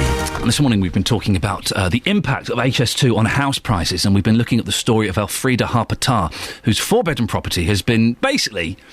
she's been told it's worthless because no mortgage lender is going to lend someone to buy that house. It's in Turweston. Well, we can speak now to Simeon Heighton, who's also from Turweston, whose house backs onto the route of the HS2 rail route. Morning, Simeon. Morning, Ian. How far away is the proposed railway track from your property? It's approximately 60, 70 yards. Gosh, that's close. Yes, absolutely. The HS2 scheme was first announced not long after you bought the property, is that right? That's right, yeah. We bought the property in 2009, mid-2009. Obviously, we had the usual searches carried out, but because the government actually set up a limited company to do all the initial work on HS2, nothing came up on the land search, as it would have done had it been done through the Ministry of Transport. So we knew nothing of it till about 7 months after we actually moved in. So you're in there 6.5 months into that house. Everyone loves that new house. Oh, do we put the sofa there? No, I think the TV looks better there. Let's go and decorate the spare room. And then you and your family get this news that a blooming great train track is probably going to be built just near your back garden. How did you react to that? Well, obviously, we were devastated that, so soon after moving in, we bought the house purely because of its location. We moved from a much larger property in a town to this house and paid more money for it, even though it's actually smaller, purely because of its location, because we're surrounded by fields. We overlook fields to the front and to the side and to the rear, and when we got a small village, which is what attracted us to the property in the first place. And you literally just miss out on the compulsory purchase. That's right, yes. Well, what you have is you've actually two zones. You've got a compulsory purchase, which literally is where the line actually goes through, and our neighbour is actually in that, so their house will actually be demolished to make way for it. And then you've got something called the voluntary purchase zone. But the way that works is it takes, I think it was 60 metres, but because it's actually taken from the centre of the line, we just miss out. If it was from the edge of the line, we would actually be in that voluntary purchase zone. What are you going to do, Simeon? Well, we really don't know at this moment in time, and we're just holding fire and hoping that common sense prevails and that actually the line doesn't go ahead. Because for us, where we are, we've got no station, so there's no benefit to us in any sense at all for this line, because it goes directly from Birmingham down to London. So it doesn't benefit us at all. But the message of the government seems to be given at the moment is that we should take one for the team and accept it because it's for the good of the nation. Simeon, we're all in this together. Hadn't you heard that? I have heard that indeed, and we're NIMBYs and whatever other labels they want to give us. But if I actually believe that there was a benefit to this to the company and the economy, then we would obviously have to take that view. But for me, I can't see how £36 billion to build a line to shave 20 minutes off the journey time from Birmingham to London actually gives any real economic value. Simeon, finally, I'm assuming you've heard the story we were talking about, Mrs. Harper Tarr's four-bedroom property. She can't get a mortgage. No one can get a mortgage to buy it, so it's virtually worthless. How does that make you feel? Yes, well, Does it worry you? It is something that it does worry me, because we have looked only recently about remortgaging so as to release some capital to actually extend our property, and we know that there's no way, even though we have got positive equity in the house, there's no way actually any lender would provide a new mortgage to enable us to do that. So we do feel, and everyone in the village feels that they're now trapped into Weston. As lovely a place it is, we have no opportunity to extend, we've no opportunity to move. Simeon, can we keep in touch with you and follow this? Yeah, of course. Brilliant. Thank you very much. Simeon Heighton, a Turweston resident, who's concerned about the HS2 route and how it's going to impact on his house price. The BBC in beds, hearts and bucks. This is BBC Three Counties Radio. New research suggests that low-income families in most parts of England will have to pay more council tax from April. The government is cutting the support it provides, with councils told to pass the cost on or make savings elsewhere. Well, Matthew Pennycook wrote this report for the Resolution Foundation and joins me now. Morning, Matthew. Morning, Ian. Explain why people on low incomes could be hit with big increases in council tax. Well, basically, as you've said, the government are reforming the national system that they use to provide support for people paying council tax. That's called council tax benefit. And what they've done from April is hand responsibility for providing that support to local authorities. But they've done so with a 10% cut in funding and national rules which mean that the levels of support that pensioners receive can't be touched. Do you think that's the right way to do it? Is that fair or grossly unfair? I think that it's actually a particularly bad way of doing the reform. It's basically left local authorities with very little choice in most cases but to pass on the costs, in a sense decentralising both the blame and the pain to local councils to do this. And what will happen, and what our research has shown, is that about 3 million working age families who claim this benefit, a large majority of those are going to face, in some cases, soaring council tax bills on their mat in April. I think many of them don't have much of an idea that it's coming either. And that's a big, serious reform, and I don't think it had to look exactly the way it does. Well, surely one of the results of this is going to be people defaulting their payments. If they can't afford it, they can't pay it. Indeed, and many councils that have had to create these local schemes that pass on some of that cut have put lots of money aside because they expect high non-payment rates, and they're looking at increased use of bailiff powers and the courts. It's really not a good situation, and local authorities in many cases have done this with a heavy heart. There's not much they can do at a time of severe budget pressure to absorb that funding cut and provide the support that exists at the moment. Why is the government doing this? Just to save money? The government is doing it as part of its deficit reduction plan. It's going to save only just over 400 million, which when you look at the risk facing local authorities, when you look at the pain this is going to cause some of the very poorest households in the country, I think there's better ways that they could have raised what is, in a sense, in the overall scheme of the government's budget, quite a meagre amount. You say that some of the councils are reluctant to do this. Are they really? Surely if there's a chance of them getting more cash, they'd be rubbing their hands in glee, wouldn't they?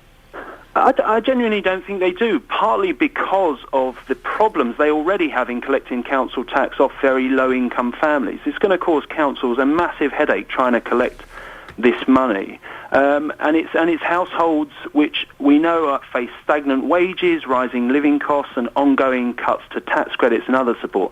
They're precisely the type of households, the type of families who can least afford to pay this bill, and they're going to get on their mat in April a bill of what, in some cases, some single working parent families, an increase in their bill of over 300%, and that is going to hit their family budgets enormously hard. Matthew Pennycook from the Resolution Foundation, thank you very much indeed. Across beds, hearts and bucks, this is BBC Three Counties Radio. David in Hitchin has emailed in about the council tax benefits being cut. I know this may be a bit controversial, but for too many years, too many people have been dependent on benefits, which has contributed to our government debt and the position we are in. If we paid a decent wage for a day's work and were less dependent on imports, the economy and jobs market would improve and we would not require benefits. Well, yes, it's very nice, Dave. It doesn't work like that, though, does it? We all go and buy the cheapest thing we can and get the cheapest labour we can. And that normally means going abroad. My TV's foreign, my sofa's foreign, my bed is foreign, I think. All of my electrical gadgets are foreign, pretty much, because it's cheaper. My car's foreign. The lads that came and did the work on my house were foreign. It's cheaper. We all go for the cheaper thing, don't we? I'm going to a football match, my first ever football match. And Luton versus Millwall, a week on Saturday. Come on, you Oranges! Yay, goal! He scored, the man scored a goal! Yay! Cheer! Football! Soccer! Wonderful, wonderful excitement. Really looking forward to it. Ben in Buckingham has, 16th of Feb, yes, Ben in Buckingham has said, you won't need to take much to watch Luton. Just buy a scarf in the club shop to fit in. Oh, I don't really want to start, I don't want football memorabilia. I don't want to have bits and pieces like that. No, thank you. I'm not sure. What do I need to take with me? You're all being... Come on, you atters! There we go, there's a football phrase. You're all being... We're getting some very rude texts about Luton Town Football Club. And what I can expect there. I'm not taking a bulletproof vest or a stab vest. It'll be fine. I'm sure it'll be fine. I'm in the press box. The Daily Mail. Look at the front page, shall we? The Daily Mail.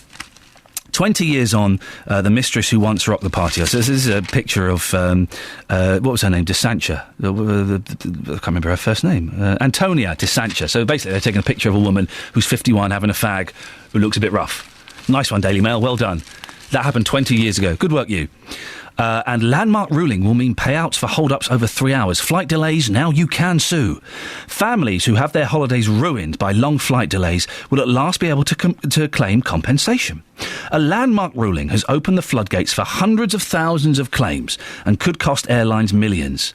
It demonstrated that Britons have the right to compensation of up to £480 plus expenses for hold-ups longer than 3 hours. Hey, yeah, guess what's going to happen? They'll put the prices up. Yeah, I know. It's going to cost us more money in the long term. Thanks a lot for that, guys. The Daily Express. Heartbroken pet owner remortgages home to search for stolen dog. Turn to page 5. I'm going to page 5. I'm in. I remortgaged to find my angel. The owner of a stolen champion dog has remortgaged her house to raise a £10,000 reward for the pet's return. Oh, grow up. Dawn Moore's beloved angel was dog-napped from a car park last month. Or it went wandering, we don't know.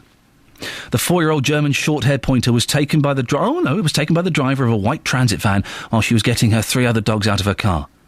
Initially, I was offering £3,000, says Dawn, 42, which was raised by the sheer generosity of my Facebook friends. I had a few calls from people claiming to know where Angel was, but nothing came from them. I decided to increase the fee because I'm desperate to get my dog back, and I thought the quickest way to do this was remortgage my house. Yeah, grow up. Jog on. Listen, it's sad, it's tragic, and it's terrible, but just put some posters up. If that doesn't work, buy a new dog. You can't remortgage your house. So you could potentially lose your house because you've lost... She's also forked out £500 for the services of a pet detective agency and paid a further £3,000 to distribute 15,000 posters and 35,000 business cards across the UK. Oh, dearie me. I mean, seriously, come on. And the son... the pop star who cheated on another pop star with an Australian waitress has hurt his fingers. And Jeremy Kyle says Kyle, I'll be back. Cancer hit Jeremy vows TV return next week. So don't worry if you've missed people with bad tattoos and not many teeth shouting at each other over who's stolen Grandma's savings. It will be back soon. Thank goodness for that. Sing hosannas. Travel news now. Alan Cowie. Beds, Herts and Bucks travel. BBC Three Counties Radio. Good morning. Some road closures in the centre of Luton, Russell Street and St Saviour's Crescent, both closed for ongoing police investigation works. But those roads are fairly small, so they shouldn't cause any delays for traffic. But just bear in mind those closures will remain in place for most of the day. The M1 southbound is slow from junction 12 at Flitwick towards 10 at Luton Airport. The A1 at Roxton, that's looking slow southbound approaching the Black Cat roundabout. And M25, just looking on the cameras right now, it's slow in patches from junction 26 Waltham Abbey round to 24 Potters Bar, mainly on the anti-clockwise side. Delays of about 20 odd minutes. We've got no major issues on the trains, minor delays into King's Cross for all services on the East Coast. Mainline delays of up to 20 minutes because of problems with the overhead wires between St Neots and Biggleswade. Alan Cowie, BBC Three Counties Radio. Thank you, Alan. Let's get the news and sport now with Catherine. Getting beds, hearts and bugs talking. This is BBC Three Counties Radio. Good morning. The headlines. A Buckinghamshire pensioner forced to sell her home to pay for care home bills has been told its proximity to the planned high-speed rail route has rendered it worthless. Police are appealing for witnesses after a gun was fired in Luton yesterday, leaving a woman with shrapnel wounds. And 3/4 of local authorities in England are expected to ask their lowest income households to pay more council tax from April. Beds, Herts and Bucks Sport. BBC Three Counties Radio. Manchester United have extended their lead at the top of the Premier League table to 7 points after beating Southampton 2-1 last night. 2 goals in 3 minutes, meanwhile, from Adam Lafondra saw Reading come from 2-0 down to draw 2-2 at home to Chelsea, while Arsenal came from 2 down at home to Liverpool to claim a point. Elsewhere in the Premier League, Tottenham drew 1-1 at Norwich. Fulham were 3-1 winners over West Ham at Craven Cottage, and Everton beat West Brom 2-1. Luton are in line for £230,000 after their FA Cup 5th round tie at home to Millwall was selected for live TV. The Hatters have published ticket arrangements online for the game, which will kick off at 12:45 on Saturday, February the 16th, and that will be shown on satellite channel ESPN. MK Dons, meanwhile, at home to Barnsley will not be going out live. Kick-offs at 3 p.m. on Saturday the 16th. In Formula One, Red Bull team principal Christian Horner's had his contract extended by the Milton Keynes-based team after being linked with a move to Ferrari. The Tilbrook outfit will chase a fourth successive title in 2013, as Simon Oxley reports. 39-year-old Horner has agreed a multi-year extension, having been at the helm since Red Bull entered the sport in 2005 after taking over the Jaguar team. Red Bull and Sebastian Vettel have won the constructors and drivers titles for the past 3 years, and the Milton Keynes team are due to unveil their 2013 car at the factory on Sunday before testing starts in Spain on Tuesday. Finally, rugby, and England will confirm their starting 15 today for Saturday's Six Nations opener at home to Scotland. Former Bedford player Billy Twelvetrees is expected to make his debut, with Saracens' Owen Farrell at fly half and Alex Good at fullback after overcoming a shoulder injury. And that's your latest news and sport. More from me at 8 o'clock. That's a nickname, surely. Billy Twelvetrees. He sounds like an American Indian. It's like Jimmy Five Bellies, who's definitely not an American Indian. I was really like to call them Native Americans these days. Now, listen, come on, you Atters. I've got that. I've got that. I'm going to be at Luton Millwall, February the 6th. Come on, you Atters! There's another vital noise you're going to have to make. Oh, go on. Sorry, this is what... That's the noise they make. This is what Catherine Boyle sounds like first thing in the morning before we force loads of coffee down her throat. Give it to me one more time. I'll stand back a bit, because you have to... Yeah. You have to project. This is embarrassing, isn't it? Yeah, thanks very much. Call 08459 455 555. 08459 455 555. Yes. BBC Three Counties Radio. If Kelly Betts, who works in the production team, is listening, could you just clip that bit of Catherine just making that noise? Not me, just that bit of that noise, and put it in my running order, please, because that's going to get played to death. Yeah, that's going to get played pretty much, I don't know, 5, 10, 15, 20 times an hour. Who knows? Who knows? Listen, if you go to these football matches that I've heard so much about, I need to know some chants. I want to fit in. All right? I don't want people to know this is my first football match, because those people, they can smell fear, can't they? They can smell fear. So I need to know some football chants. I need to kind of know what to take with me. Will I look out of place with a hula hoop and a penguin? 08459 455 555. Also coming up in the next 30 minutes. Have you or your partner found it difficult to get a good quality, stylish wig? I mean, like a nice one. Like Brucey's. Because we'll be looking into why the NHS is now looking to provide cheaper hair pieces. And we're celebrating all things Polish today. Polish has become the most common... Apart from their sausages, they look flipping horrible. They do, don't they? They do. Oh, goodness. Polish has become the most commonly spoken non-native language in England and Wales. I know it's a long shot, OK?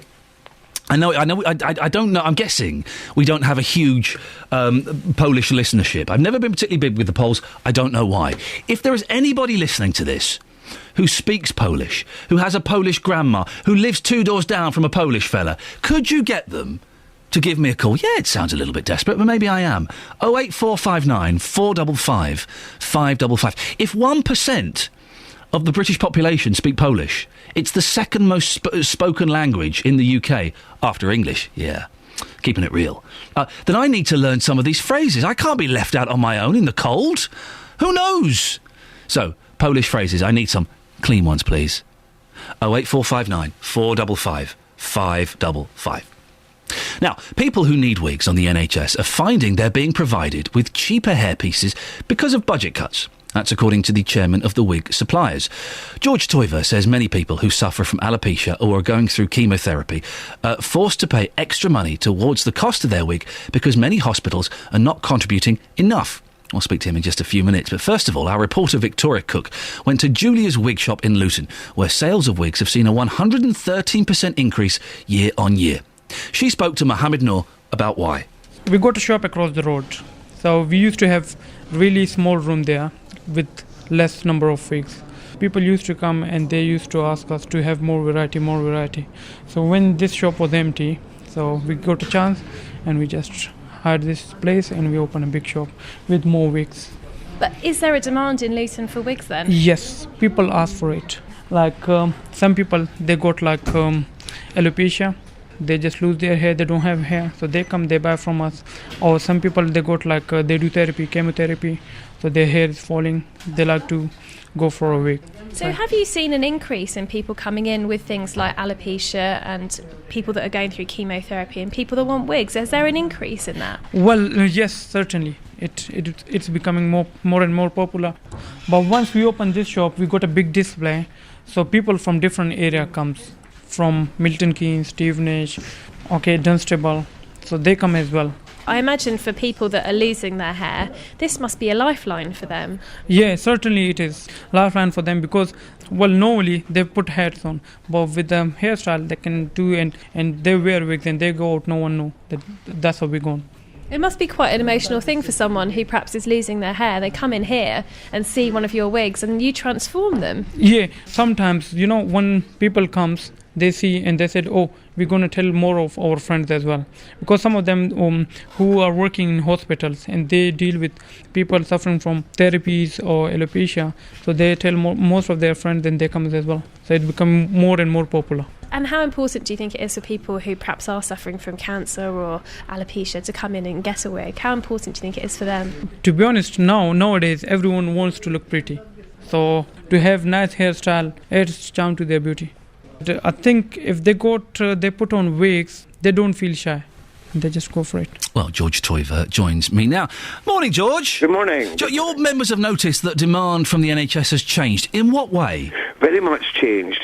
Previously, a patient could receive an order form from a hospital and then go and choose more or less any ready-to-wear wig, whatever quality it was, whatever price it was. They didn't, in fact, know the price. I mean, this wasn't discussed with the patient. But now the hospitals, many hospitals, not them all, but many hospitals are imposing either a separate contract at a lower price with a local wig maker or local wig supplier, or are ignoring the national contract and imposing a limit on the price that they're prepared to pay for a wig. Now, some of the limit, one limit I heard recently was £60. There are other hospitals that I know are imposing a limit of, say, £90. Now, that has to embrace a large band spread of types of wigs, and it's just not enough to give the patient what many patients don't, or what many patients require. Previously, the choice was almost unlimited, and now they're cutting it down very much. One of the problems, too, is that it's a postcode lottery. In some places, it's a low price, in others, it's £90, for instance, whereas the contract prices before were covered wigs, which were more... George, if I want to get a good quality wig, how much is that going to cost me? Because to me, I know that one of the local hospitals here in the three counties gives £63.35 to a wig. Yes. To me, that sounds quite decent. Would that get me a good wig? Well, if you're a woman, if you're a man, the answer is no. If you're a woman, not really. Oh, so really. The prices, no. The contract prices to the National Health were always above that. Right. That covered the professional advice, consultation, including the wig. It's not just a question of going into a wig shop and taking something off a head and So, okay, let's start from scratch. I'm completely bald, and I want to go and get a good quality wig. What's it going to cost me in terms of consultations and getting the wig itself? If you were buying a wig privately, like that, and you're talking about a man... Yes. Anything between £450 and £1,000 or £2,000. Excuse me? That's way above. That's way above what the National Health was ever willing to pay. Anyway, yeah, those prices were never covered. There's two complete different ranges. One is whatever you want privately, like for yourself. Yeah. You can pay the earth. For a very, very high quality wig. But the National Health always were very economical on their prices. Yeah. So the wig makers were producing wigs at a very reasonable price. Yeah. And now we're being cut down again by the hospitals. And again, of course, it's different. It's varying in different areas of England. There are some people, George, who might say, let me play devil's advocate for a second, who might say, oh, come on, listen, we're having to make cuts everywhere. We haven't got enough nurses or doctors. Why should we be spending money on wigs? Well, a wig, as the proprietor of the shop we were talking to said just now, it's a very important psychological prop. You cannot feel comfortable if you have no hair. Some cancer patients who are receiving treatment lose all their hair. Alopecia patients have a hair loss sometimes from the age of 3 or 4 as children, right up to 70 or 80. A woman can't look right without hair. Men can often get away with it if they've got a decent shape of head. They can I think, George, it's, in fairness, I do think I think women can look right without hair. I remember there was a young lady who was at university who had no hair, and she looked absolutely stunning. I think they can. Yes, did she feel stunning? I don't know whether she did or not. I think she did. She seemed very happy with it. But I do think it's a little unfair to say that women don't look right without hair. I think that they can. I'm very much accustomed to seeing women without hair. I've been doing it for over 60 years. Yeah. But by and large, if you ask our customers, they wouldn't go without. I'm sure. They don't. You don't go along the high street and see women walking around without hair. Hair is an absolute necessity. You look smart, you look confident, you should look your own age. George, why did you get into wigs? You've been doing this for 60 years. It's a family business. Right. Do you wear one? No, but then I'm past that sort of age. No, I think I look very good without hair. I'm sure you look wonderful. But men are different. Yes. It's a different outlook. It is different, isn't it? And the National Health does not really cater for men. It's a strange thing. It's a sex thing. They do not look favourably on supplying wigs for men who have no hair, unless it's a medical condition. You know what I mean? That they've had treatment, or it's alopecia totalis, where they have no eyebrows and no face hair and so forth, and they're suffering from it psychologically. But men don't generally bother too much, because the average man, or many men, lose their hair in the middle years anyway. So you don't look so unusual without hair as a man. George, listen, we have to end it there. Thank you very much, George Toiver, from the wig chairman. Not from, he's the chairman of the Wig Suppliers Group. Thank you very much. Do you wear a wig? And it is socially different, isn't it, for men and women? You see a bald guy, bald guy. You see a bald woman and kind of go, ooh. Hey, but I think it's a little unfair to say that women don't look right without hair. I have worked several times with Gail Porter, of course, has alopecia. She looks great without hair, and she doesn't want a wig. She was offered a hair transplant by the same people that did Wayne Rooney's, and she's like, why would I want that? I'm quite happy the way I am, thanks very much. 08459 455 555. Do you wear a wig?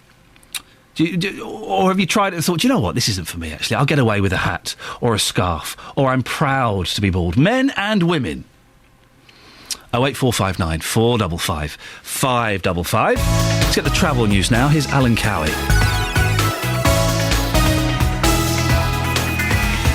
Beds, Hearts and Bucks travel. BBC Three Counties Radio. Well, there's some road closures in Luton, Russell Street and St Saviour's Crescent closed for police investigation works and likely to be closed for most of the day. The M1 southbound has delays of about half an hour between junction 13, that's the Bedford turn, down to junction 10 at Luton, but no reports of any accidents or problems, just heavy going there. Anti-clockwise delays on the M25 from junction 19 Watford round to junction 15, which is the M4, delays over 40 minutes along that section, but no other issues reported.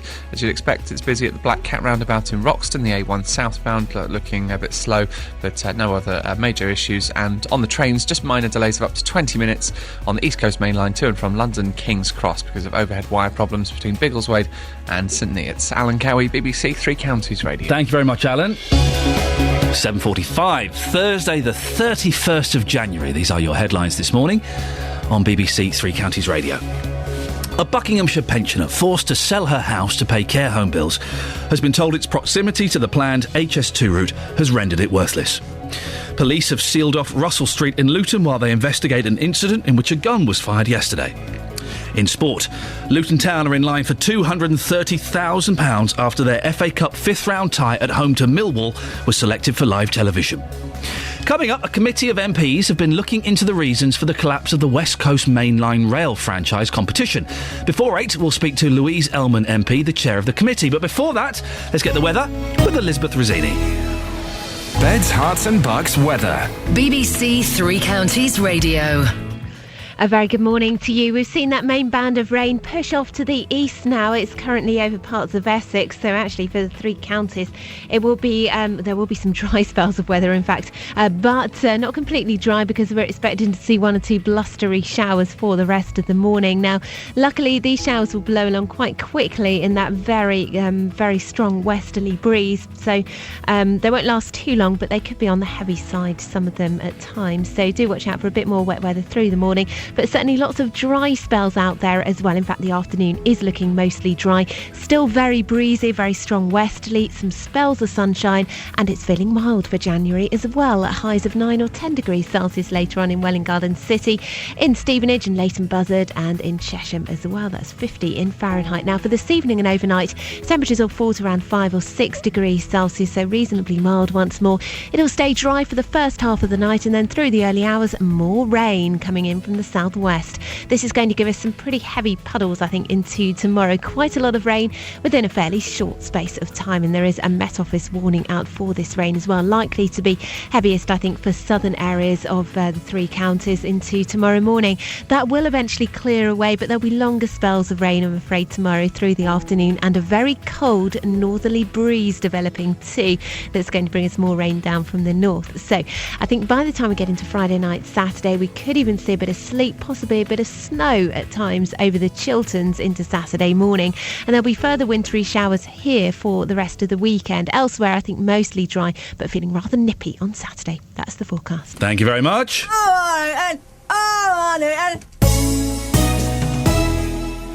Tackling your consumer problems on BBC Three Counties Radio. Don't worry about that loan now. The whole amount has just been taken off. You don't owe a penny. Gosh, I can't believe this. Jonathan Vernon Smith. This has been 6 years of hell. Fighting for your rights. You've done more in 2 weeks than I've done in 6 years. I can't thank you enough. You've fought it and you've won it. Well, you won it for me. Thank you so much, Jonathan. If you have a consumer problem, we can do the same for you. Call the team now. 08459 455 555. BBC Three Counties Radio. Hey, guess what? Polish has become the most commonly spoken non-native language in England and Wales. That's according to the latest census. More than 500,000 people now speak Polish as their first language, placing it ahead of more established languages such as Punjabi and Urdu, and behind only official languages, English and Welsh. I reckon, no, I can't believe that's right. More, our Polish correspondent, Justin Dealey, has spent the morning in Luton. Morning, Justin. Iain, it's been a bit of a nightmare, I have to say. Why is this? Because most of the Polish supermarkets and delis, they're not open till 9. I sent you out this morning to find me some Polish people. Are you saying you failed in that task? I haven't failed. I'm just saying it's been tough, because you're then left with that rather awkward situation. Excuse me, sir. Excuse me, madam. Are you Polish? do what, mate? Am I Pole? Am I what? What are you saying? What are you saying? So, anyway, it's been tough. It has been tough this morning, but we have found a couple of Poles in Luton. Wonderful. And we tried to learn the language. Iain, this is what happened. Ivana, how long have you been in the UK for? I've been here for about 3 years now. And tell us the best thing, in your opinion, about the UK. A sense of humour. I would say that it's a sense of humour. I love it. We have a very strange sense of humour, but a fantastic sense of humour. So we're looking for you to teach us maybe a couple of new words, a couple of new phrases in Polish. Would you mind doing that for us? No problem at all. What do you want to know? Okay, I would like a bacon sandwich. Poproszę kanapkę z bekonem. That is the meaning of that. Luton are going to beat Millwall in the FA Cup.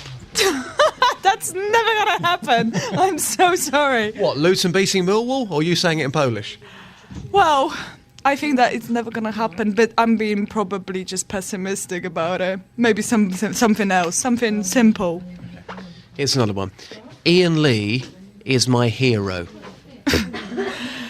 Iain Lee jest moim bohaterem. Is moim bohaterem. And just lastly, what's hello and goodbye in Polish? Okay, so hello, it's cześć. Cześć.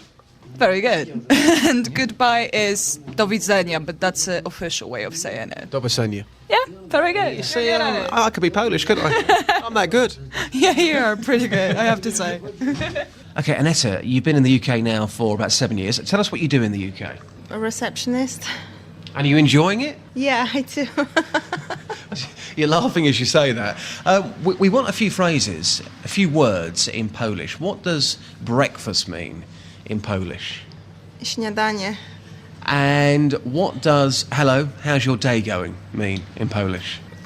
Something like cześć, jak ci mija dzień? Do you think us Brits could do with a bit of sharpening up, let's say, on our Polish? Because we're not the best at speaking Polish, are we? I don't think you're in general not the best in speaking foreign languages. Brutally honest, but very, very true.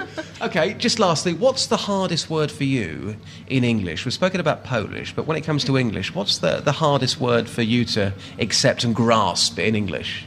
I think genre. I hate that word because it's spelled differently, and you have lots of French words as well, so that annoys me. Yeah, but listen, young lady, genre is a French word. Don't blame us for that being a ridiculous. Yeah. So, Justin, you spent wonderful report. Thank you for that. Thank you. Excellent stuff. You spent the morning there with two young Polish ladies. They were teaching you the language. So, away you go. Yeah, Chester. I mean, when I said Iain Lee is my hero, I quickly forgot about that. I was making it up anyway. But we have been tipped off, Iain, that at 8:15 this morning, we've been tipped off that apparently a Polish flight crew will be arriving in a certain Luton hotel. I'm going to be there from 8 o'clock. I'm going to get my seat nice and early. I'm going to be greeting the Poles, and then we're going to be speaking their language. I do know a few dirty words as well now. We all Polish, do. We all know we'll the keep dirty those words. off there for the time being. I like the way you said, you said one Polish word. Oh, I'm really good at Polish. I could be Polish. That's not how it works, Hang Justin. on. She said to me, you are exceptionally good. Her words, not mine. Yeah, it may have got lost in the translation ever so slightly. Justin Dealey, excellent. Oh, Justin, before you go... Yes. Listen, with this football match, I've been learning a few of the chants and things I need to shout at the Millwall versus Luton. Yeah, I'm concerned. Does this mean anything to you? Have a listen. No, it means absolutely nothing. Sorry. Thanks very much indeed. Well, there we go. Just good to clear that up. I love that clip. That's going to be my new ringtone. Catherine Boyle falling down the stairs after drinking too much gin. Now, irresponsible decisions compounded by civil service failures led to the collapse of the West Coast Main Line rail franchise competition, according to a committee of MPs. The Transport Committee says embarking on an ambitious, perhaps unachievable reform of rail franchising in haste on the UK's most complex piece of railway was irresponsible. Virgin Trains, as we know, will continue to run the service, which runs through Milton Keynes and Watford for the time being. We can talk now to Louise Ellman MP. She was chair of the committee. Morning, Louise. Good morning. Why were there so many bad decisions? There were major errors made by individual civil servants, but this was also to do with the way the Department for Transport was organised in relation to dealing with this franchise. This was a very complicated franchise to run for 15 years, and that meant that special expertise was required to assess the risks to the taxpayer of letting out a franchise for that period of time. Yet that expertise wasn't there. No single person was in charge of the whole project, so that when mistakes were discovered by more junior people, that wasn't passed up to anyone senior so that it could be acted on.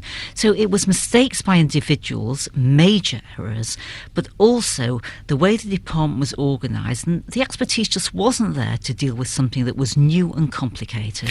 Did this only come out because Branson kicked up a stink? Because I remember when he started moaning about it, I was like, oh, grow up, man, it's capitalism, you lost. If he hadn't have made that fuss, would this have just gone on unnoticed? Well, this only emerged after Richard Branson launched his claim to the courts. He applied for a judicial review, and it was when the Department for Transport was preparing its case in defence that these mistakes came out.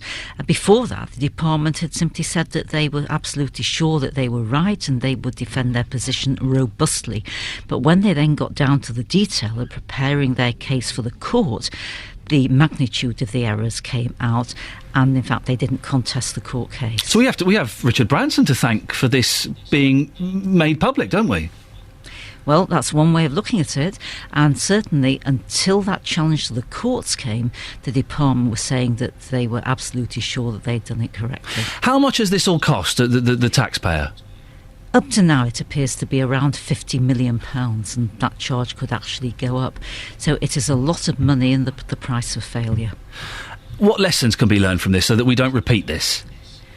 The department has to learn lessons, and indeed the Secretary of State has already said that he is changing the way the department is organised in respect to rail franchising, and they're also looking at the way franchising is done for the future. But I think ministers too have to realise that if they have a change of policy, they have to make sure they've got the resources to carry it out. So there are lessons for everyone here. Is there any way I can get my £50 million back? Or is that gone now? Well, it's gone now. A lot of that was in fees to compensate bidders who, in the end, were just ruled out of the competition, and other costs that were incurred as well. So that cost has gone, but everybody does have to make sure there is no repetition of anything like this. Louise, thank you very much. It's a story we follow very closely on here for obvious reasons. Louise Ellman, chair of the committee, which has looked into what happened. And it's interesting because I remember I was one of those people, I said it on this radio show, I think, when Branson came out after he lost the franchise, whining and crying like a big girl. I said, oh, Branson, come on. It's capitalism. It's the system that you embrace and support. Grow up. I eat those words. I apologise. I'm eating humble pie now. It tastes bitter, but I'm eating it. He was completely right. If it hadn't been for him kicking up that stink, then we wouldn't have known any of this. Wouldn't have cost us £50 million and counting, so there's something to be said about it, but it wouldn't have... Talking about trains, sorry, I'm just going off. I'm looking at this picture of Prince Charles on the London Underground. How jolly. Charles's first tube ride for 27 years in the Express. So he's not been on the tube for 27 years. He's gone on the Metropolitan line with Camilla. And you think, oh, this is great. Then you find out he got dropped off at the tube station from Farringdon in his chauffeur-driven limousine. Oh well, OK. And then it turns out... where is this? Hang on a second. Anyway, it turns out that all of the real people, you and me, were pushed further up the carriage, further up the line, so they weren't even in the same carriage as him. The train arrived empty, with the royal pair joining the front section and ordinary passengers being shepherded further down the carriages. So he's not even allowed to meet the real people. And I'll be honest, I like Prince Charles. I do. I know I shouldn't, but I do like Prince Charles and some of the royal family. But he sat there grinning like a plum. Oh, isn't this nice? I'm on a train. For goodness sakes, we do this every day. Get him on the rush hour. I tell you what, get him to change from the Piccadilly line at King's Cross to the Northern line at 9 o'clock on a Wednesday morning. Let's see if he's grinning so much then, shall we? Travel news now, Alan Cowie. Beds, Hearts and Bucks travel. BBC Three Counties Radio. Well, we've got some road closures in Luton. Russell Street and St Saviour's Crescent closed and likely to be shut for most of the day for ongoing police investigation works. More coming up in the news. The M1 southbound, we've got delays between junction 13, that's the Bedford turn down towards junction 10, Luton Airport. Delays over half an hour, but no reports of any accidents or hold-ups in that section of the M1. Anti-clockwise, M25 delays from junction 19, Watford, round to 15, which is the M4. Again, busy, but no accidents or breakdowns in your way. We've got 20-minute delays on the trains in and out of London King's Cross because of problems with the overhead wires between St Neots and Biggleswade. Alan Cowie, BBC Three Counties Radio. Alan, thank you very much indeed. 08459 455 555 is the telephone number. Coming up in the next hour, more on this story about a mortgage company that says a Buckinghamshire woman's home is worthless because it's too close to the proposed HS2 route. What stopped you getting a mortgage in the past? Give me a call and we'll speak after the news with Catherine. Getting beds, hearts and bucks talking. This is BBC Three Counties Radio.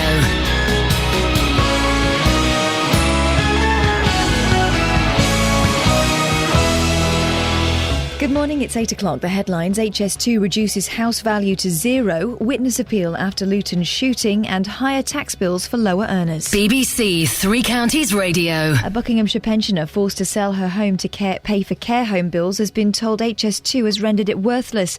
Elfrida Harper-Tarr found a buyer for her house in Turweston, but they pulled out when the mortgage lender valued it at zero because of its proximity to the planned route. Steve Baker is an independent financial advisor from Buckinghamshire. From a lender's perspective, what he's thought is, worst case scenario, what if the new borrowers default on the mortgage and it has to be repossessed? At that point in time, it's not an asset to the lender, it's a liability, it's on their books, they want rid of it, so it goes into what's called a forced sale, which may mean going to auction.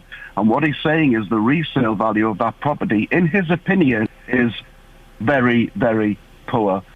Police have sealed off Russell Street in Luton while investigations continue into an incident in which a gun was fired yesterday. A woman was left with shrapnel wounds after she and her partner were involved in an argument with two men at around 2 p.m. Police are appealing for witnesses.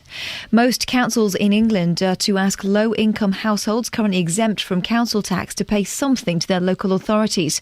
The Resolution Foundation think tank has come up with the estimate. The change will take effect when the government cuts its subsidy to councils. Poorer families say it will add to the pressure on them.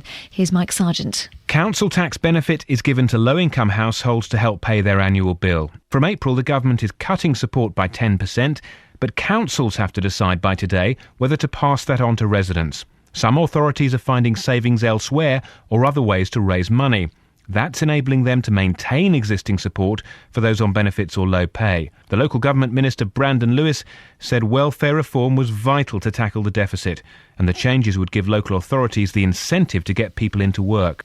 A slip road on the A1M at Letchworth will remain closed for several months over safety fears. The Highways Agency say they need to work out why 20 vehicles have collided with the barriers before they can be replaced. Tony Fisher has more. The southbound exit towards Stevenage at Junction 9 was closed on the 20th of December following several accidents. The Highways Agency says it's working with the police and Hertfordshire County Council to decide a way forward. A permanent solution isn't expected until late spring or early summer.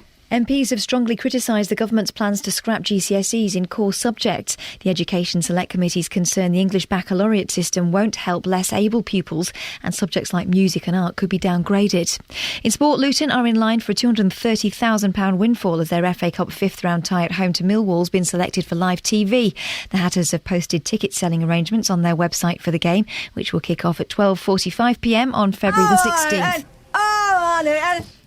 On February the 16th, and people will be making that noise. It will be shown on satellite channel ESPN where you can hear that noise. I wish I hadn't done that. You're right, Catherine. The weather, wet and blustery this morning, drier later with a top temperature of 10 degrees Celsius. That's 50 Fahrenheit. There's more news and sport online at bbc.co.uk/Three Counties. BBC Three Counties Radio, first for noises.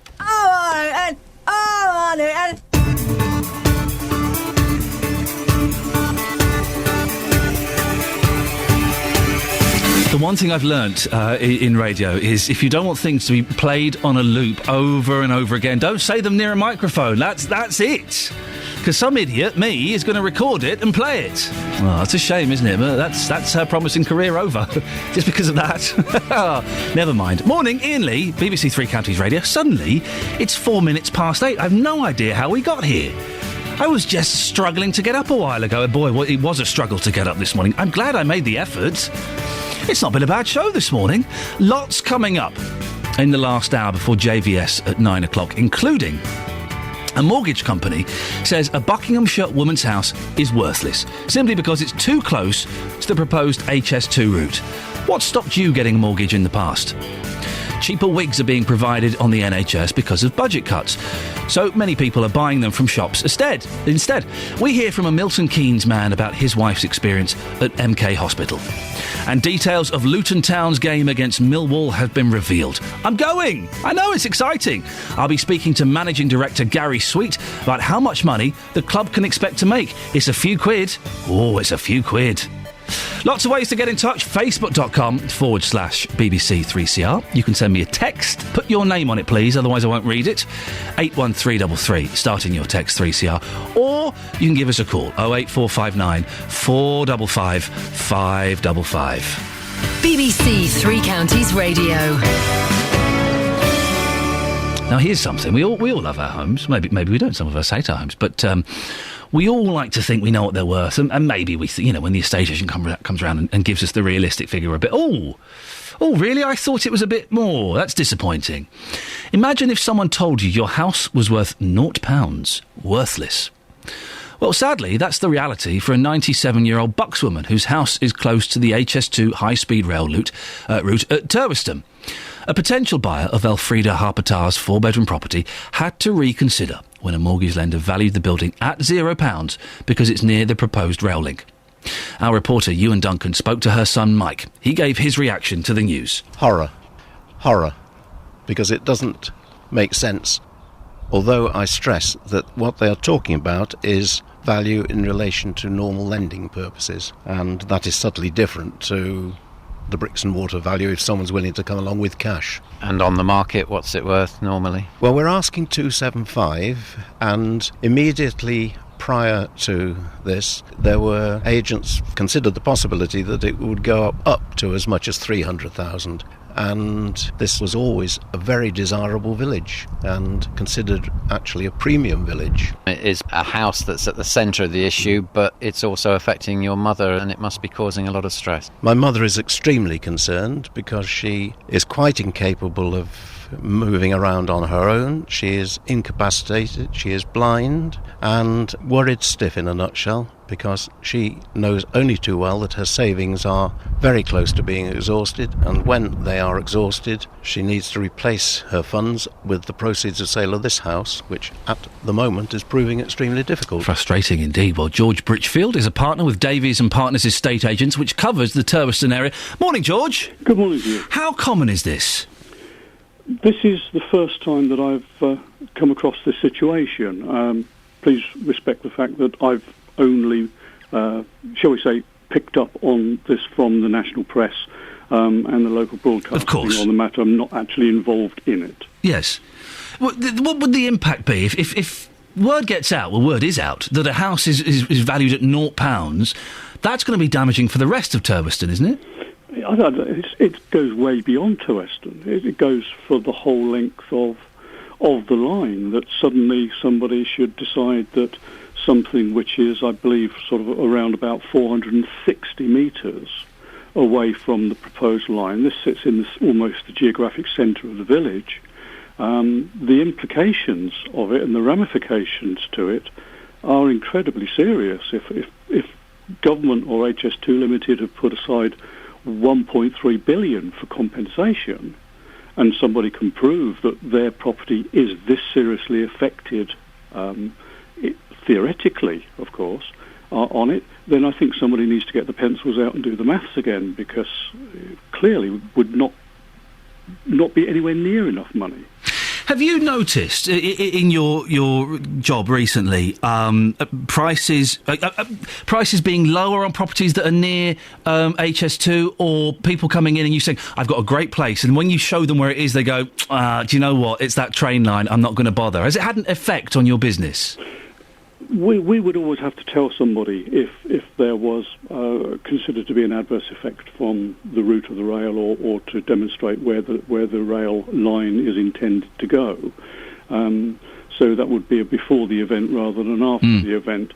There are still people that have slightly clouded views as to values, but I think the whole thing comes down to the fact that either somebody is going to take a risk and decide that they are prepared to purchase or consider a purchase of a property within a reasonable proximity of the line, or they absolutely would not. I mean, personally, a £50,000 reduction would not persuade me to buy in that potentially dangerous situation. And that's the thing, isn't it? I imagine that you'll get people coming in saying, well, yeah, that house is 250 grand, but I'm going to offer you 190. Are you going to? Do you predict that you're going to get ridiculously low offers because people will say, "Look, you're not going to sell it, so I'm going to come in with a silly offer"?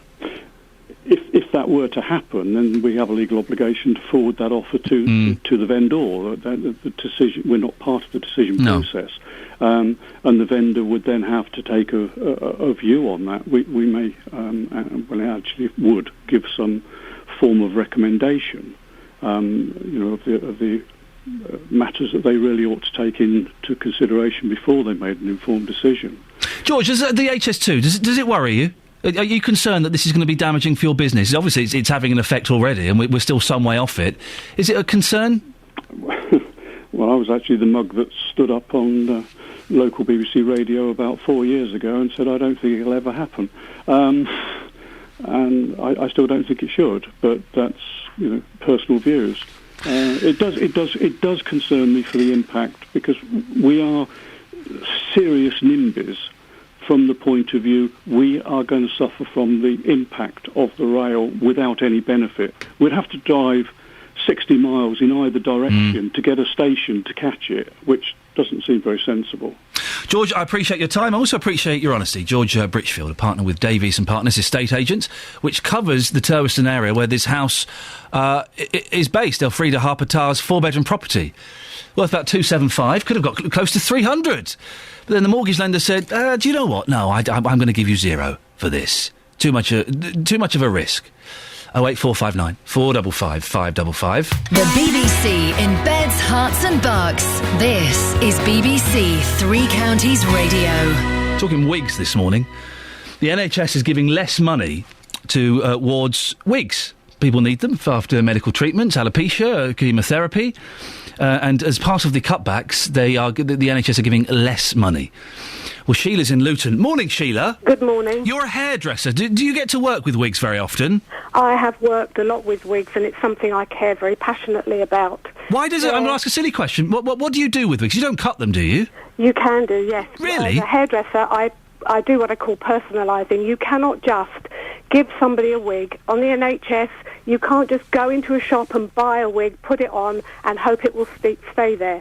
If you're buying it for fun or fancy dress, that's a completely different situation. But you're talking this morning about people who are losing their hair through illness or alopecia, and that is a completely different kettle of fish. These people need empathy. They need looking after. They need understanding. Because for a woman to lose her hair, it is her confidence goes. In fact, in cancer, it's more to a woman. The fact she's going to lose her hair is almost more important to her initially than the actual illness itself. Because to lose your hair screams at the world, look, I'm ill, just look at me, because that's sadly the way it is. You have to understand there's far more to wearing a wig.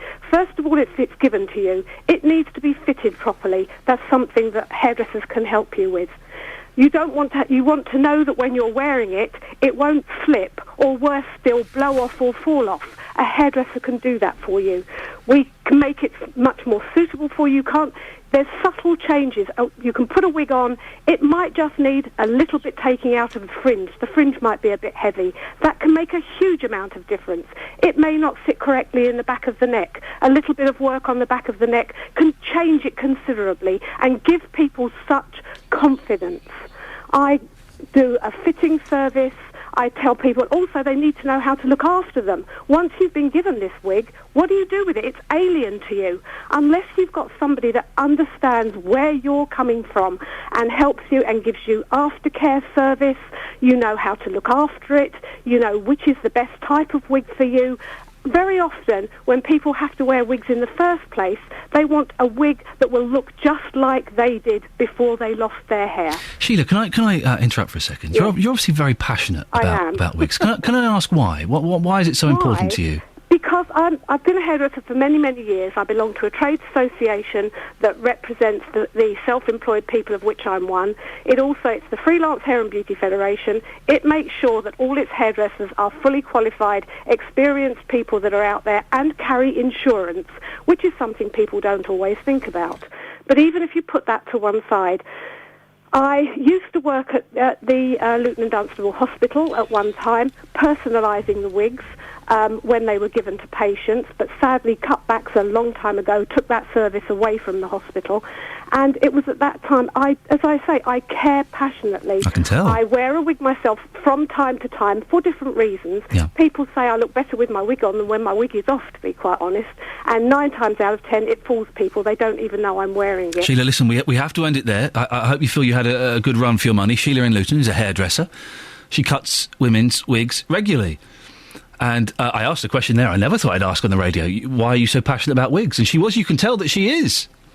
She feels very, very strongly about it and is very upset.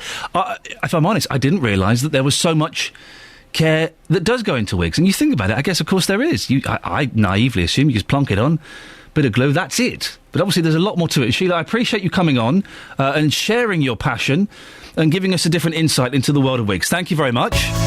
Right, 8:15, travel news now. Here's Alan. Beds, Herts and bucks travel. BBC Three Counties Radio.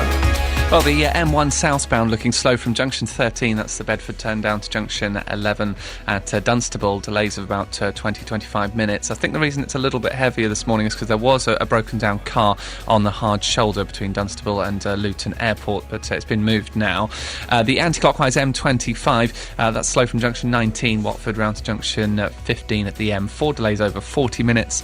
And still some road closures in the centre of Luton. Russell Street and St Saviour's Crescent closed for ongoing police investigation works, so likely to be closed for most of the day. Now onto the trains. First Capital Connect have delays of up to an hour and a half on the Bedford to Brighton line. It's because the train's broken down at Hassocks. It's mainly been causing delays coming from the south coast across London and back up to Bedford.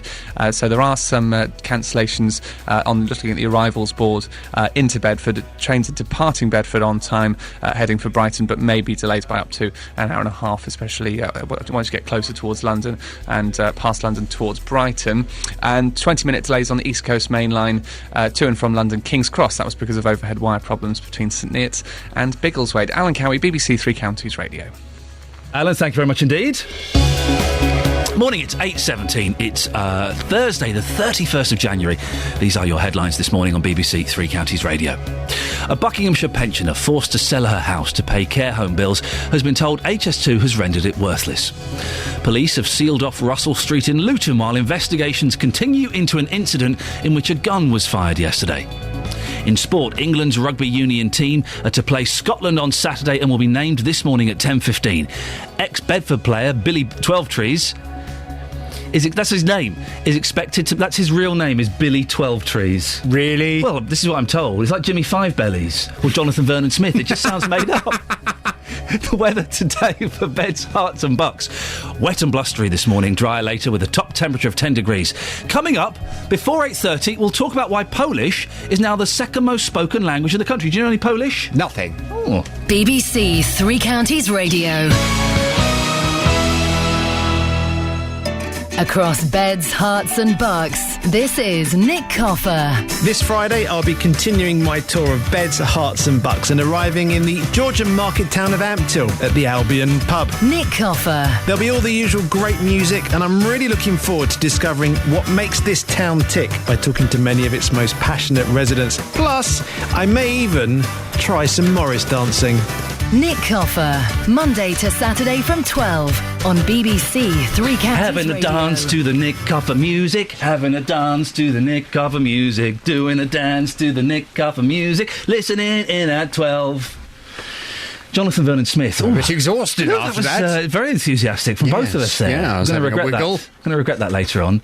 Jonathan Vernon Smith. Hello. Always a delight to see you. Thanks. You don't know any Polish phrases? I don't know any Polish phrases. My brother's girlfriend is Polish. Oh, fantastic. So I really should know something. I don't know anything. I'm going to play you a Polish phrase, see if you can understand what this is. Okay. I don't think that is Polish. No, sorry, that's the wrong button. This is a Polish phrase. Here we go. Hang on a second. Let's have this one. Iain Lee jest moim bohaterem. Yeah, it's my bohaterem. Ist. That's like German, isn't it? A little bit, yes. Ist. Yes. Das ist eine Lampe. Yes, okay. Excellent. So, what's on your... I was going nowhere. What's on your show? Ich wohne in Harpenden. Wo ist das Harpenden? Harpenden liegt in Südostengland in der Nähe von der historischen Stadt St. Albans. Ich wohne in Slough, das ist in Südostengland in der Nähe von Windsor. Ah. Ich bin 13 Jahre alt. Sehr gut. Hast du Geschwister? Ja, ich habe einen Bruder. Wie heißt sie? Mein Bruder heißt Christopher. Er hat blondes Haare und blaue Augen. Ich habe eine Schwester. Sie heißt Johann. Johann? Johann. Ah, sehr gut. Ja. Wie heißt du? Wie heißt du? I can't remember what that... What are you asking me? What's my name? Yeah. Oh, ich heiße... Ist Jonathan. Ah, entschuldigen Sie bitte, wie komme ich am besten zum Bahnhof? No, I haven't got a clue. I'll tell you the answer. Gehen Sie geradeaus über die Kreuzung in der Bahnhof ist über der linken Seite. Oh, right. Yeah. Look at you. Yeah, das ist sehr gut. Einfachklasse. Yeah, pardon? I said Einfachklasse. Right. Means first class. Steady. Steady. I see. What's on your show this morning? Coming up, we've just had, in many ways, a bilingual show, haven't we? Haven't we? Sort of.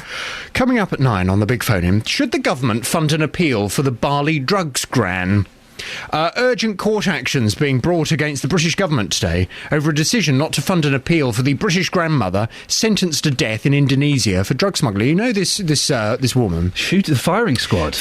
Exactly, they're going to shoot her. Incredible. She's 56 years old. She's a grandmother. She's been sentenced to death by firing squad for smuggling almost 5 kilos of cocaine. Well, apparently the British government is not paying for her appeal. Right. She needs about £2,000 to appeal this decision, and the British government have said, well, we're not going to pay. It's up to her to pay that. She hasn't got the money. Well, why should they pay? Why shouldn't they? She's a British citizen. The British government has said, we don't support the death penalty. In fact, we're actively, we oppose this decision that they have made in Bali. Yeah. So if a country is absolutely opposed to the death penalty, and a British citizen is sentenced to the death penalty, does the British government not have some kind of responsibility to try and protect a British citizen from that kind of sentence? No. She did it, didn't she? Yes. So no. So we should just leave a British woman to be shot? Well, I don't agree with the death penalty, but if you're going to do these things in these countries where that is a potential punishment, then, on your head be it. Well, from 9 this morning... No, we've solved it. You don't need to do it. Well, I'd quite like to hear what other people think, not just you. I've told you. Well, yeah, I know you think... I told you the answer. ...that you know everything, but I'd quite like to hear some of the other views in Beds, Hearts and Bucks. If you insist. From 9, should the government fund an appeal for the Bali drugs grant? 08459 455 555. Iain says, yeah, just leave her. She could be your grandmother. Did your grandmother ever smuggle 5 kilos of cocaine? No. Neither did mine. I've tried to get out of this tactfully and I can't. Here we go. On FM, AM and online. BBC Three Counties Radio.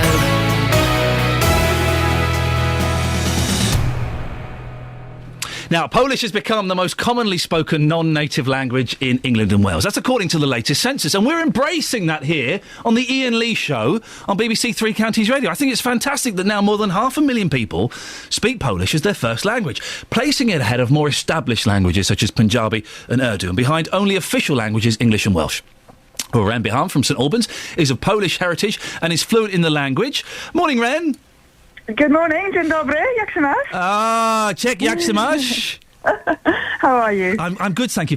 There is a Polish phrase I want to try on you, but I do think I don't know if it's rude or not, so I'm going to hold off from it. I think so. Yeah, no, I think I should, because I was told it meant, look at my gherkin. But then I think why would you want to say that to somebody? Well, you might have a nice... Maybe it's not the most popular phrase you could probably be taught, but you might have maybe a good one. You might have a big gherkin, I don't know. But I suspect... Poles are very fond of their gherkins. I suspect it means something... Your parents are Polish, aren't they? Yes, they are, that's right. I was actually born in England, but all of my family, going back through generations, were Polish. My father actually fought in the Second World War in the Polish army and then resettled over in Britain. So he came over after the war? Yeah, sort of in the middle of it. He was a very young man. He's 90 actually this year. So he's got lots of medals and he's a very proud Polish veteran. But yes, he joined the war age 16 over in Poland, and he travelled all the way around the world with the Polish army under General Anders, and then eventually settled back over here in Britain as a peacekeeper. Fantastic. What a story. You want to get that? You want to get that written down? That's incredible. We are. When is Mum Polish? Yeah, Mum. All of Mum's family were just out of a village near to Krakow, and they actually, many of them stayed, and a lot of them have sort of come over more recently. My mother was actually born in 1946, so right in the middle of the war, and it was very, very disruptive. Obviously, they all kind of got moved out of Poland and spent a long time in labour camps and resettlement camps. Is Mum still with us? Yes. Okay, so when Mum and Dad are having a chat, what do they speak in, English or Polish? No, Polish, yeah. We were brought up speaking Polish completely. I think until the age of 5, Polish was my first language. It was quite mad because, I was born here, so really, this is just really, you're taking on the legacy and the heritage of your parents, but they were very, very fiercely proud to be Polish, and obviously believed that they would one day go back. So we were brought up speaking Polish. We actually went to a Polish Saturday school. We had a Polish church. Very similar to how things are now. These big communities are really sort of blossoming now with a new influx of Poles. Well, I was going to say, because now we kind of, it's so common to walk down the street and you see a Polski sklep. I don't know if I'm pronouncing that, but absolutely, Polski sklep. You see them everywhere. Were you kind of a bit out on your own as a young child of Polish parents? Definitely. I mean, I had a Polish name. My name was Renatka, so, you know, I was the only one in my school with a foreign name at the time. You know, I bet the other kids had hilarious fun with that, didn't they? Yeah, I was a bit different, but I kind of embrace that now, and I think, well, it's really nice that we had a heritage, and it's really amazing that we actually celebrated it and really, you know, really believed in it. You know, we did everything in Polish. We celebrated the history of Poland, the culture, the traditions. We did Polish dancing. We had, you know, Polish drama, theatre. You know, we really sort of embraced everything that was amazing and is amazing about Polish culture and history, you know, much of which is now sort of a little bit lost, but I think it's coming back to us again, so it's nice to see this revival, for me in particular, because I'm making sense of everything that happened in my childhood and my upbringing, really. Do you remember, can you still speak Polish fluently? Because my wife is half Greek and she learnt Greek and she could speak it fluently, and she's kind of got a little bit rustier as she's got older. Well, you do get rusty. I think that's the thing. I've never lived in Poland, so my Polish was always based on my parents' Polish and learning Polish at school. So we did do actually a Polish GCSE and a Polish A-level, and I actually did that a year before my other A-level. So in many ways, my Polish A-level is what got me into university, and I was able to prove that I was very good at languages. I'd grown up with 2 languages, and you know, and I was then good at languages, so it made me better at French and Spanish. What grades did you get for the GCSE and the A-level? I got a B in my GCSE and a B in my A-level, so it really should have been an A, shouldn't it? But it was very hard, you know, you have to do a lot of Polish literature as well. Oh, really? I'm tempted to do it again, actually, just to get that A. That has got me. No, Ren, I did do...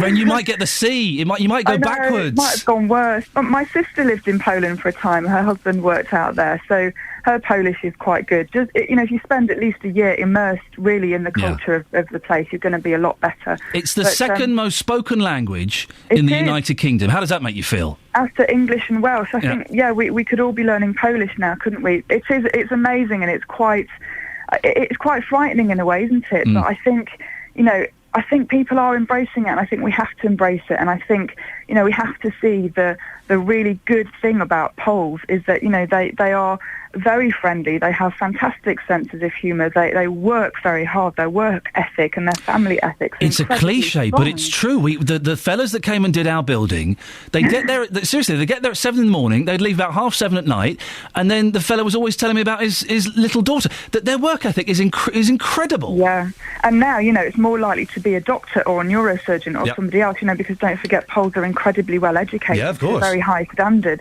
So, you know, I think that they find whatever work they can, and they do it, and they turn their hand to everything, and I think it's very admirable to have that, you know, that sort of an ethic.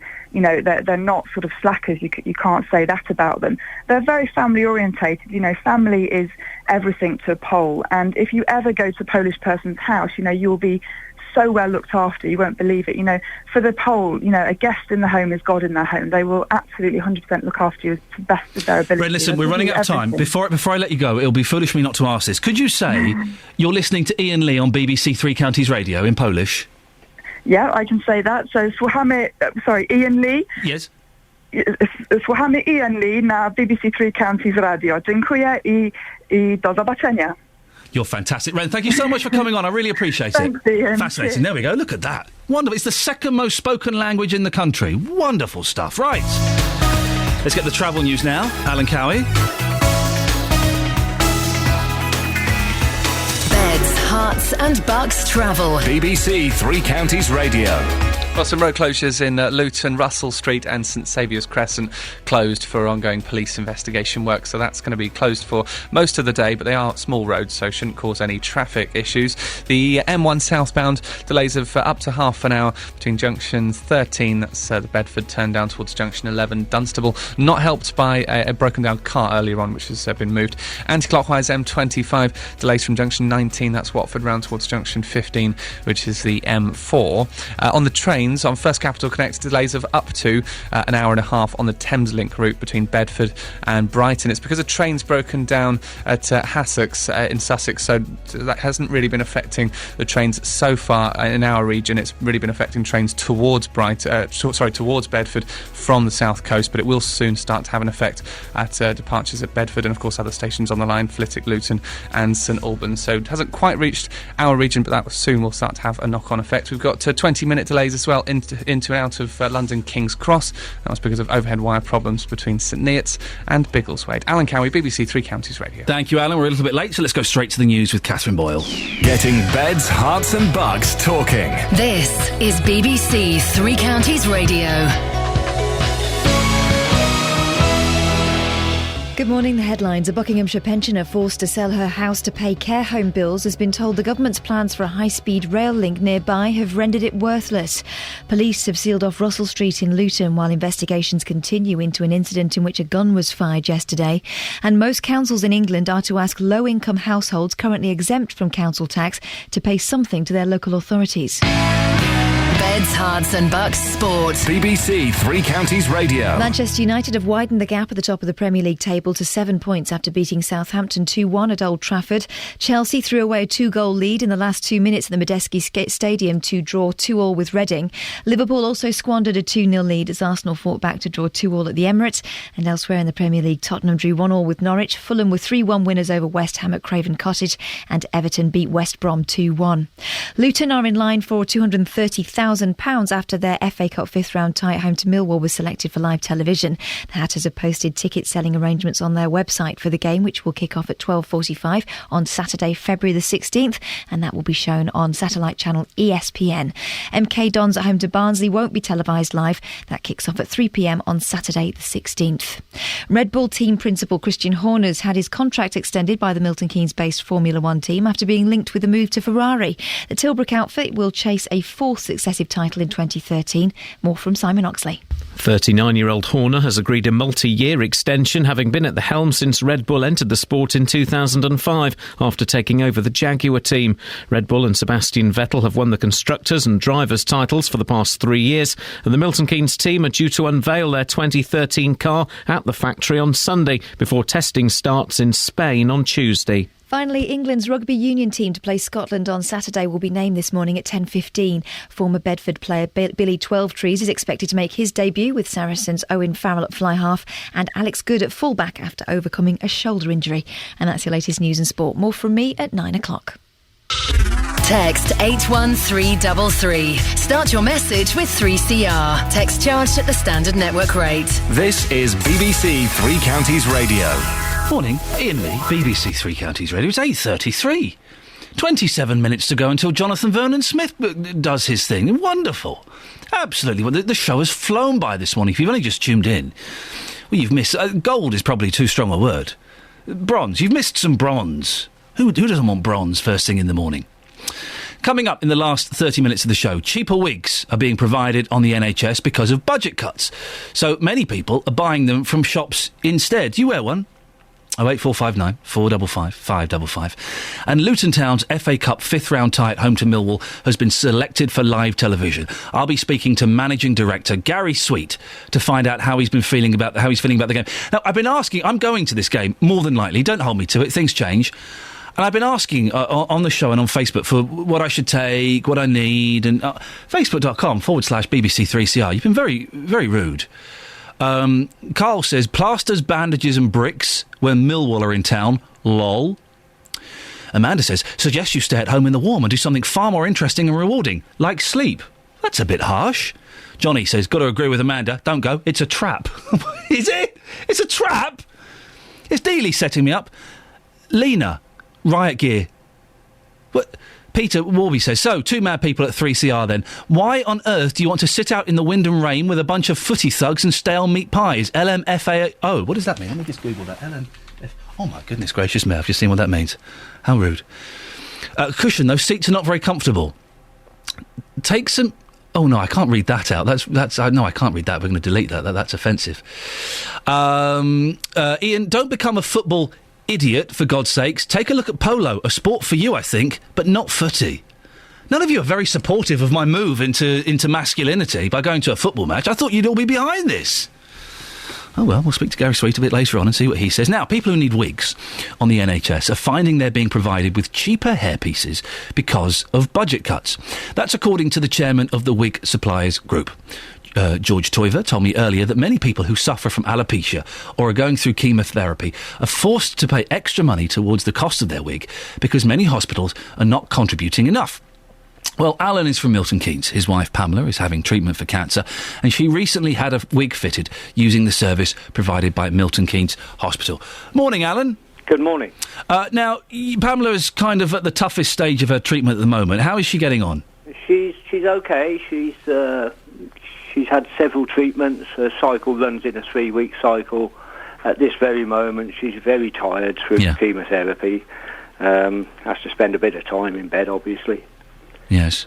And you're looking after her well, are you? Cups of tea and... I hope so. Good lad, well done. It's I hope so. It's always a worry when you see someone you love being knocked for six because of the treatment they're going through. But very much, very much so. Good for you. Well, listen, what was it like when you found out that she was ill, first of all? Well, obviously, it's a bombshell. She's been with this condition for 10 years because it's non-Hodgkin's lymphoma, and it's only in the last few months that it's really hit her hard, and she's had to go on to chemotherapy treatment, and as a result of that, she's doing very well. At what stage did she start losing her hair? After her first treatment. It was that quick? First 2 weeks of her treatment, and that's the most traumatic thing that she's gone through. Obviously, the whole thing is traumatic, but losing a hair for a woman is very traumatic, and to see her so upset. Well, see, this is interesting because you're the third person to say this. This morning, and that is interesting because I would kind of think, hey, cancer, that's pretty bad, but it is different for a man, isn't it? Losing hair for a man is culturally completely different. Was it really that traumatic for Pamela when her hair started to go? Yes, very much so. She was very upset leading up to the time that her hair started to fall out, waking up in the night crying, worrying herself sick that she was losing her hair. Women are... of course, their hair is their pride and joy. It always has been hers, and to lose it all in one fell swoop, basically, in the shower, and her hair fell out. Was it that quick, Alan? It wasn't. It just happened. No, she obviously lost hair over a period of time, small amounts, but on a particular day, she's standing in the shower, and her hair came out. Oh, mate. And luckily, we were able to. She had already purchased some bandanas to wear, which obviously she did. But we're very, very fortunate to go through the system through the Macmillan unit at Milton Keynes Hospital to go to the hairdressers at Newport Pagnell, where she was helped enormously. Hey, aren't those Macmillan nurses something else? Fantastic. Aren't they incredible? Wonderful. And not just great for the patient, but great for the whole family. For everybody, yes. Absolutely fantastic. So, where did you go to get the wig for Pamela? We went to Christos, the hairdressers in Newport Pagnell. Oh, very stylish. Christos, yes. Excellent. Yeah. The girls are fantastic there. The system is fantastic. Run between them and the Macmillan unit. Wonderful. And I can have nothing but praise for the whole lot of them. So how does it work? You got the £63.35 from the NHS. Yes. What happens? You go in with a voucher and say, what can you do for this, or what? Yeah, they give you a referral to Christos from the Macmillan unit for that amount of money, and then the girls sit you down, and we have a long chat, a cup of tea, and talk it over, and they show you the products that they have. And obviously you go from the basic wig through to more expensive and probably better made wigs. I suppose that's the only way you can put it. But you paid more, didn't you? Well, of course, yes. As I said to your researcher yesterday, she's my wife, and I'll pay what I have to. Can I ask how much you paid? Am I allowed to ask that? Well, I think the total was £170. Yeah. But with the money that was taken off of it, and the way that Christos runs the system, it was less than that I actually paid out the money. But the wig, I think, was £170 because that was the one that suited my wife best. The NHS, of course, has to save money. They're making cuts everywhere. Would you like to see them contributing more towards the cost? I think the thing I'm learning this morning is just how important it is for women, more so than men, perhaps, to maintain their hair to some degree. Yes, of course, it's very important for the women. I wouldn't want to go through it the way that they do. But, of course, more money would be a great improvement for those women. I don't know how the NHS would do it these days because, as you said, there are cutbacks in everything, aren't there?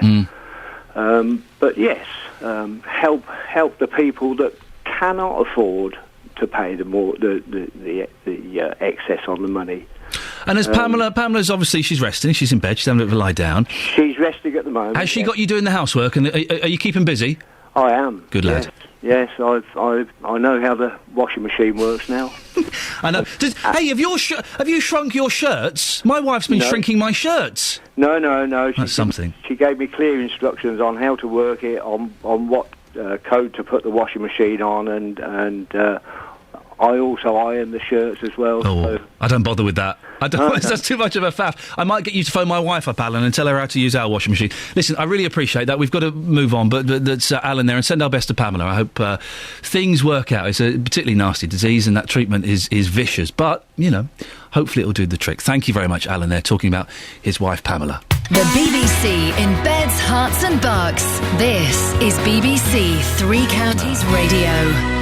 Oh, I wish them the best. Not fun, is it? Listen, we jump around and there's no point in even trying to do a smooth link, so let's just go to Poland, shall we? Polish has become the most commonly spoken non-native language in England and Wales. That's according to the latest census. More than 500,000 people now speak Polish as their first language. Well, I sent Justin Dealey, our foreign correspondent, out to find us some Polish people. You've had some success, have you, Justin? Yeah, Chester to you, which means hello in Polish. Yeah. And you do it with such a lovely British accent. Oh, I do as well.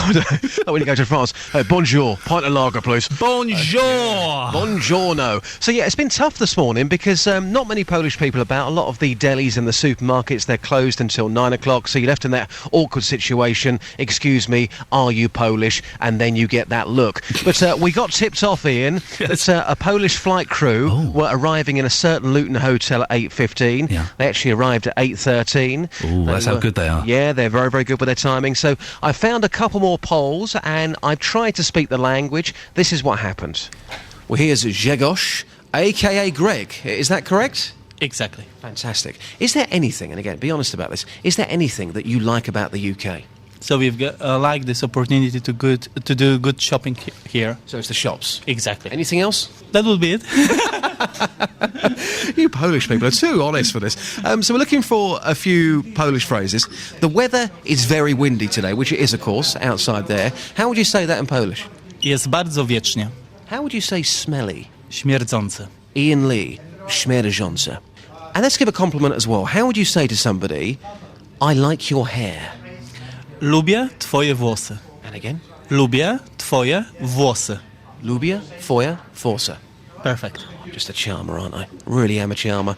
Is there a word that you find hard to say in English? Obviously a few Polish words there, but what do you find hard to say in English? Because you have grasped the English language very well. The most difficult one would be the one that I would not pronounce now. Because you can't say it. Exactly. Absolutely. Okay, so how long are you here in Lucerne for? We're just for a night, and tomorrow at noon we are leaving. Here's Angelica as well, wearing a lovely pink jacket this morning. Angelica, thank you very much indeed for your time. How would you say pink in Polish? Różowy. Różowy. And how would you say the weather's cold today? Jest bardzo zimno. And just one final question for you. If I wanted to learn Polish and speak it fluently, again, be realistic, be honest with me, how long do you think it would take me to learn your language? If I'm your teacher? Yeah. Well, let's say 2-3 months. Oh, somebody earlier on told me 7 years. So 2 to 3 months is pretty good going. I'm a really good teacher. I'll have to take you up on that offer. Thank you very much indeed. Thank you very much. I have to Justin, what? That was the steamiest bit of radio I've ever heard in my life. If I was your teacher, I'm a very good And teacher. you know what? I kid you not, I promise you, hand on my heart, I thought Cameron Diaz had walked into that hotel. She is the absolute spitting image of Cameron Diaz. How we went from 7 years earlier on to 2 to 3 months, I don't know, but there you go. I am very good teacher. Yeah. Justin Dealey, please. I think that we should have flagged up as for adults only. And don't get them to say rude things about me in Polish, you idiots. Oh, no, it's great. I can use that in the future and you'll have no idea. Oh, I've accidentally cut you off. What a shame. 8:45, travel news. How rude. Alan Cowie.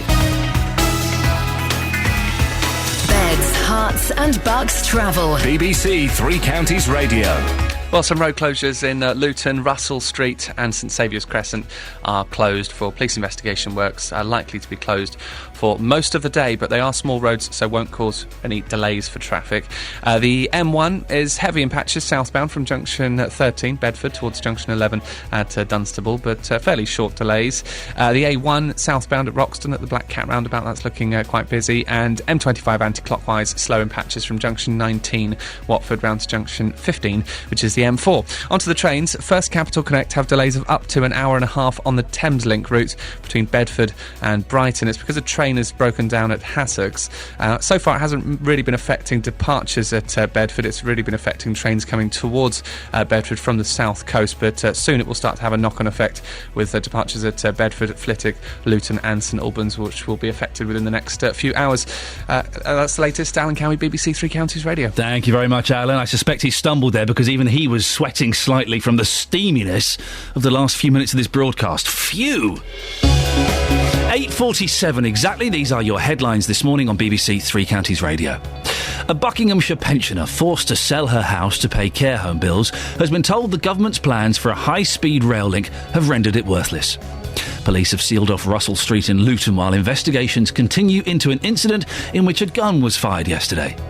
In sport, Luton FA Cup fifth round tie at home to Millwall has been selected for live television, which means an extra £230,000 for the club. And coming up, before 9, I'll be speaking to Luton Town's managing director, Gary Sweet, to find out how he's feeling about the big FA Cup tie. But before that, let's get the weather. Here's Elizabeth Rossini. Beds, Hearts and Bucks weather. BBC Three Counties Radio. Hello, a very good morning to you once more. It looks mostly dry actually across the three counties at the moment, but we've got some more showers heading in from the west at times. Now they could be quite heavy I think in places, but the good news is that they'll blow along quite swiftly I think in that rather blustery westerly breeze, so not lasting for too long, but perhaps some heavy bursts of rain around at times. Lots of dry weather in between though. In fact, I think for most of the afternoon it is looking dry and there'll be some good spells of sunshine out there. The temperature's rather mild for this time of year, with highs of 9 or 10 degrees Celsius later on in Welwyn Garden City, in Leighton Buzzard and Tring and Chesham as well. 9 degrees Celsius here, that's 45 in Fahrenheit, so really quite mild. Now it will stay breezy into this evening and overnight, I think dry for the first part of the night, and then we've got some more rain pushing in from the southwest into tomorrow morning, so it will be a rather soggy start to the day tomorrow once more. Quite a lot of rain falling within quite a short space of time, a warning out from the Met Office for this as well. That rain will last for much of the morning, eventually easing off, and we'll see longer spells of rain around tomorrow afternoon as well. So all in all, a rather damp day tomorrow and turning gradually colder as well. A northerly breeze making it feel very chilly by the time we get to Friday evening.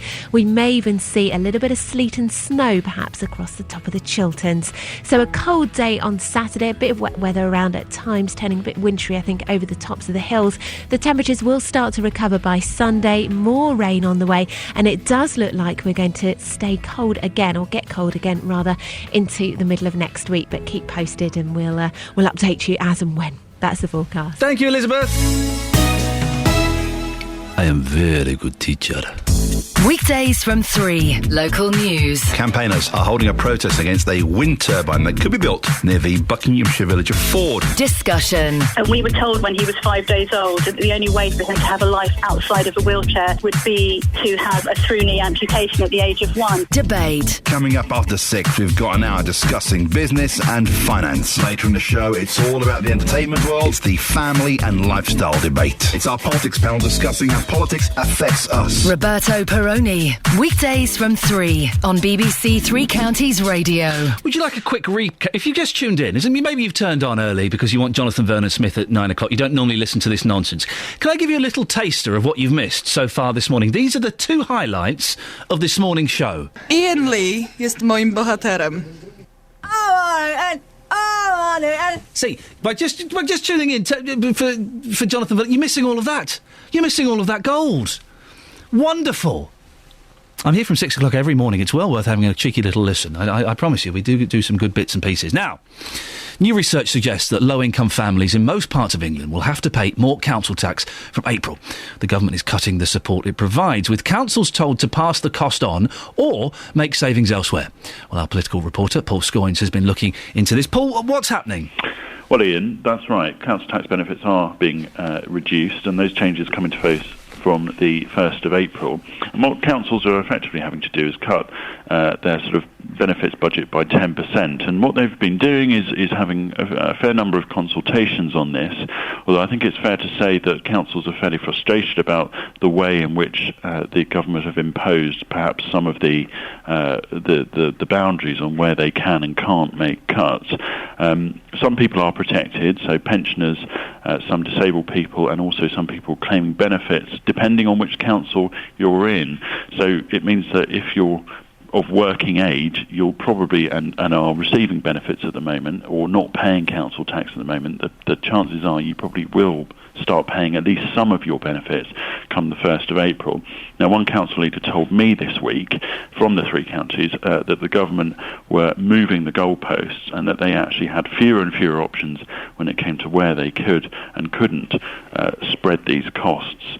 So from the council's perspective, they say that it could leave them with perhaps a financial black hole because at the moment, non-payment of council tax is already a problem, and the cost of pursuing people through the courts could be even higher than the revenues they get back from the tax they could collect. Why is the government doing this, Paul? I'm assuming it's all just part of this the austerity measures. Yeah, absolutely. I mean, the government say that under the Labour government, more taxpayers' money was spent on benefits than on defence, education and health combined.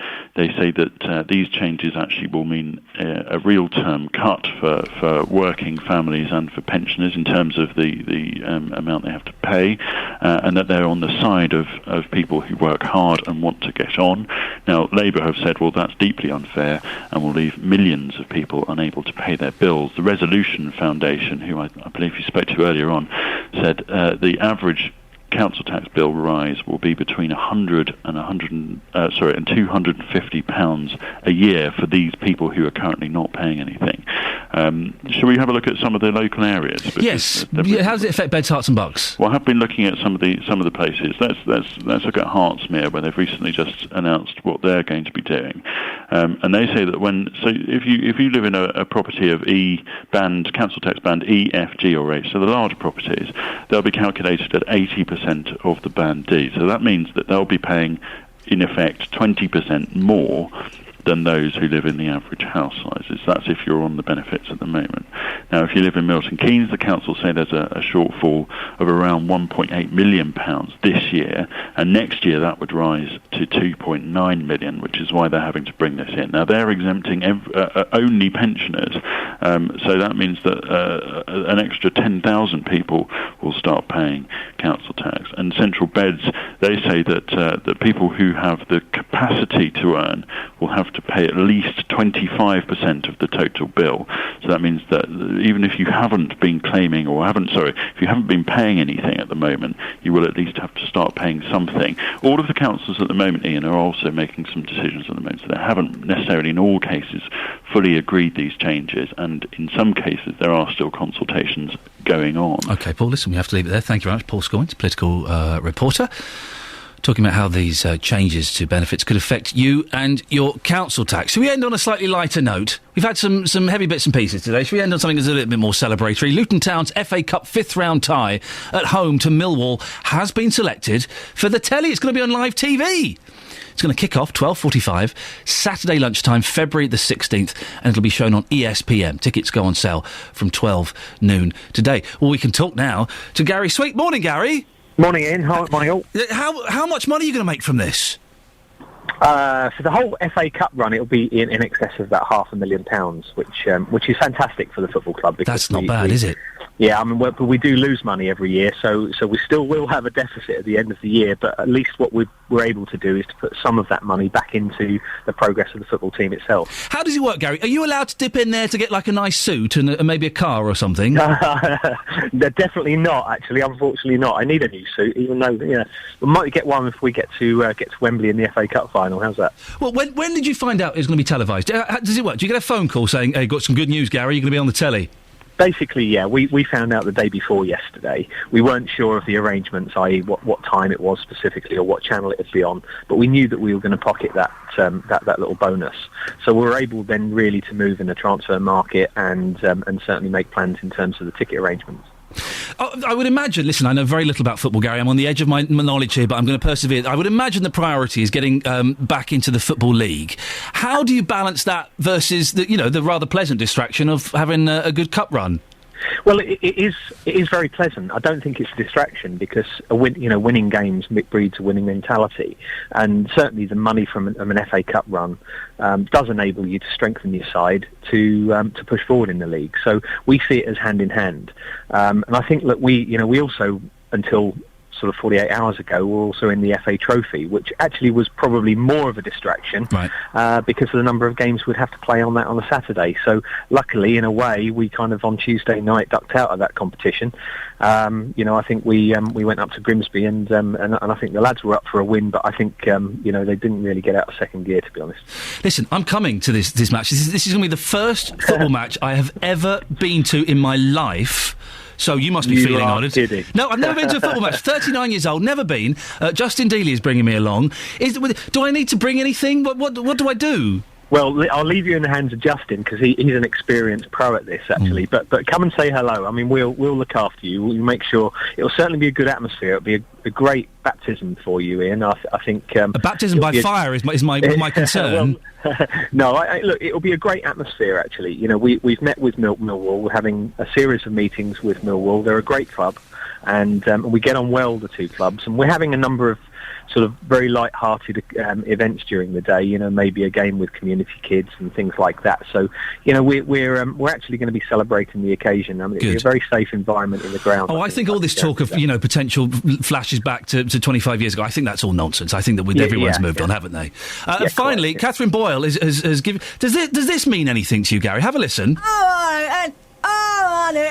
I need to shout something like that? Yeah, something like that, actually, precisely. So just a quick reminder, this. OK, I'll give it a go. Gary, listen, I shall come and say hello and shake hands if you're not too busy. Nice to talk to you. Thank you very much. That's the managing director there of Luton Town FC. Gary Sweet. I'm excited. I'm going to a football match. Jonathan, you should come along. Come along with me and Justin. Watch a bit of Luton Town and Millwall. He's shaking his head. I think he's pretending he can't hear me. He's got the selective deafness. I'm looking forward to it. Going to take a packed lunch, some sandwiches, some hula hoops, a Viscount biscuit, and maybe a Sakiora. I'm well in. This is going to be fantastic. Right. Travel news now. Alan Cowie.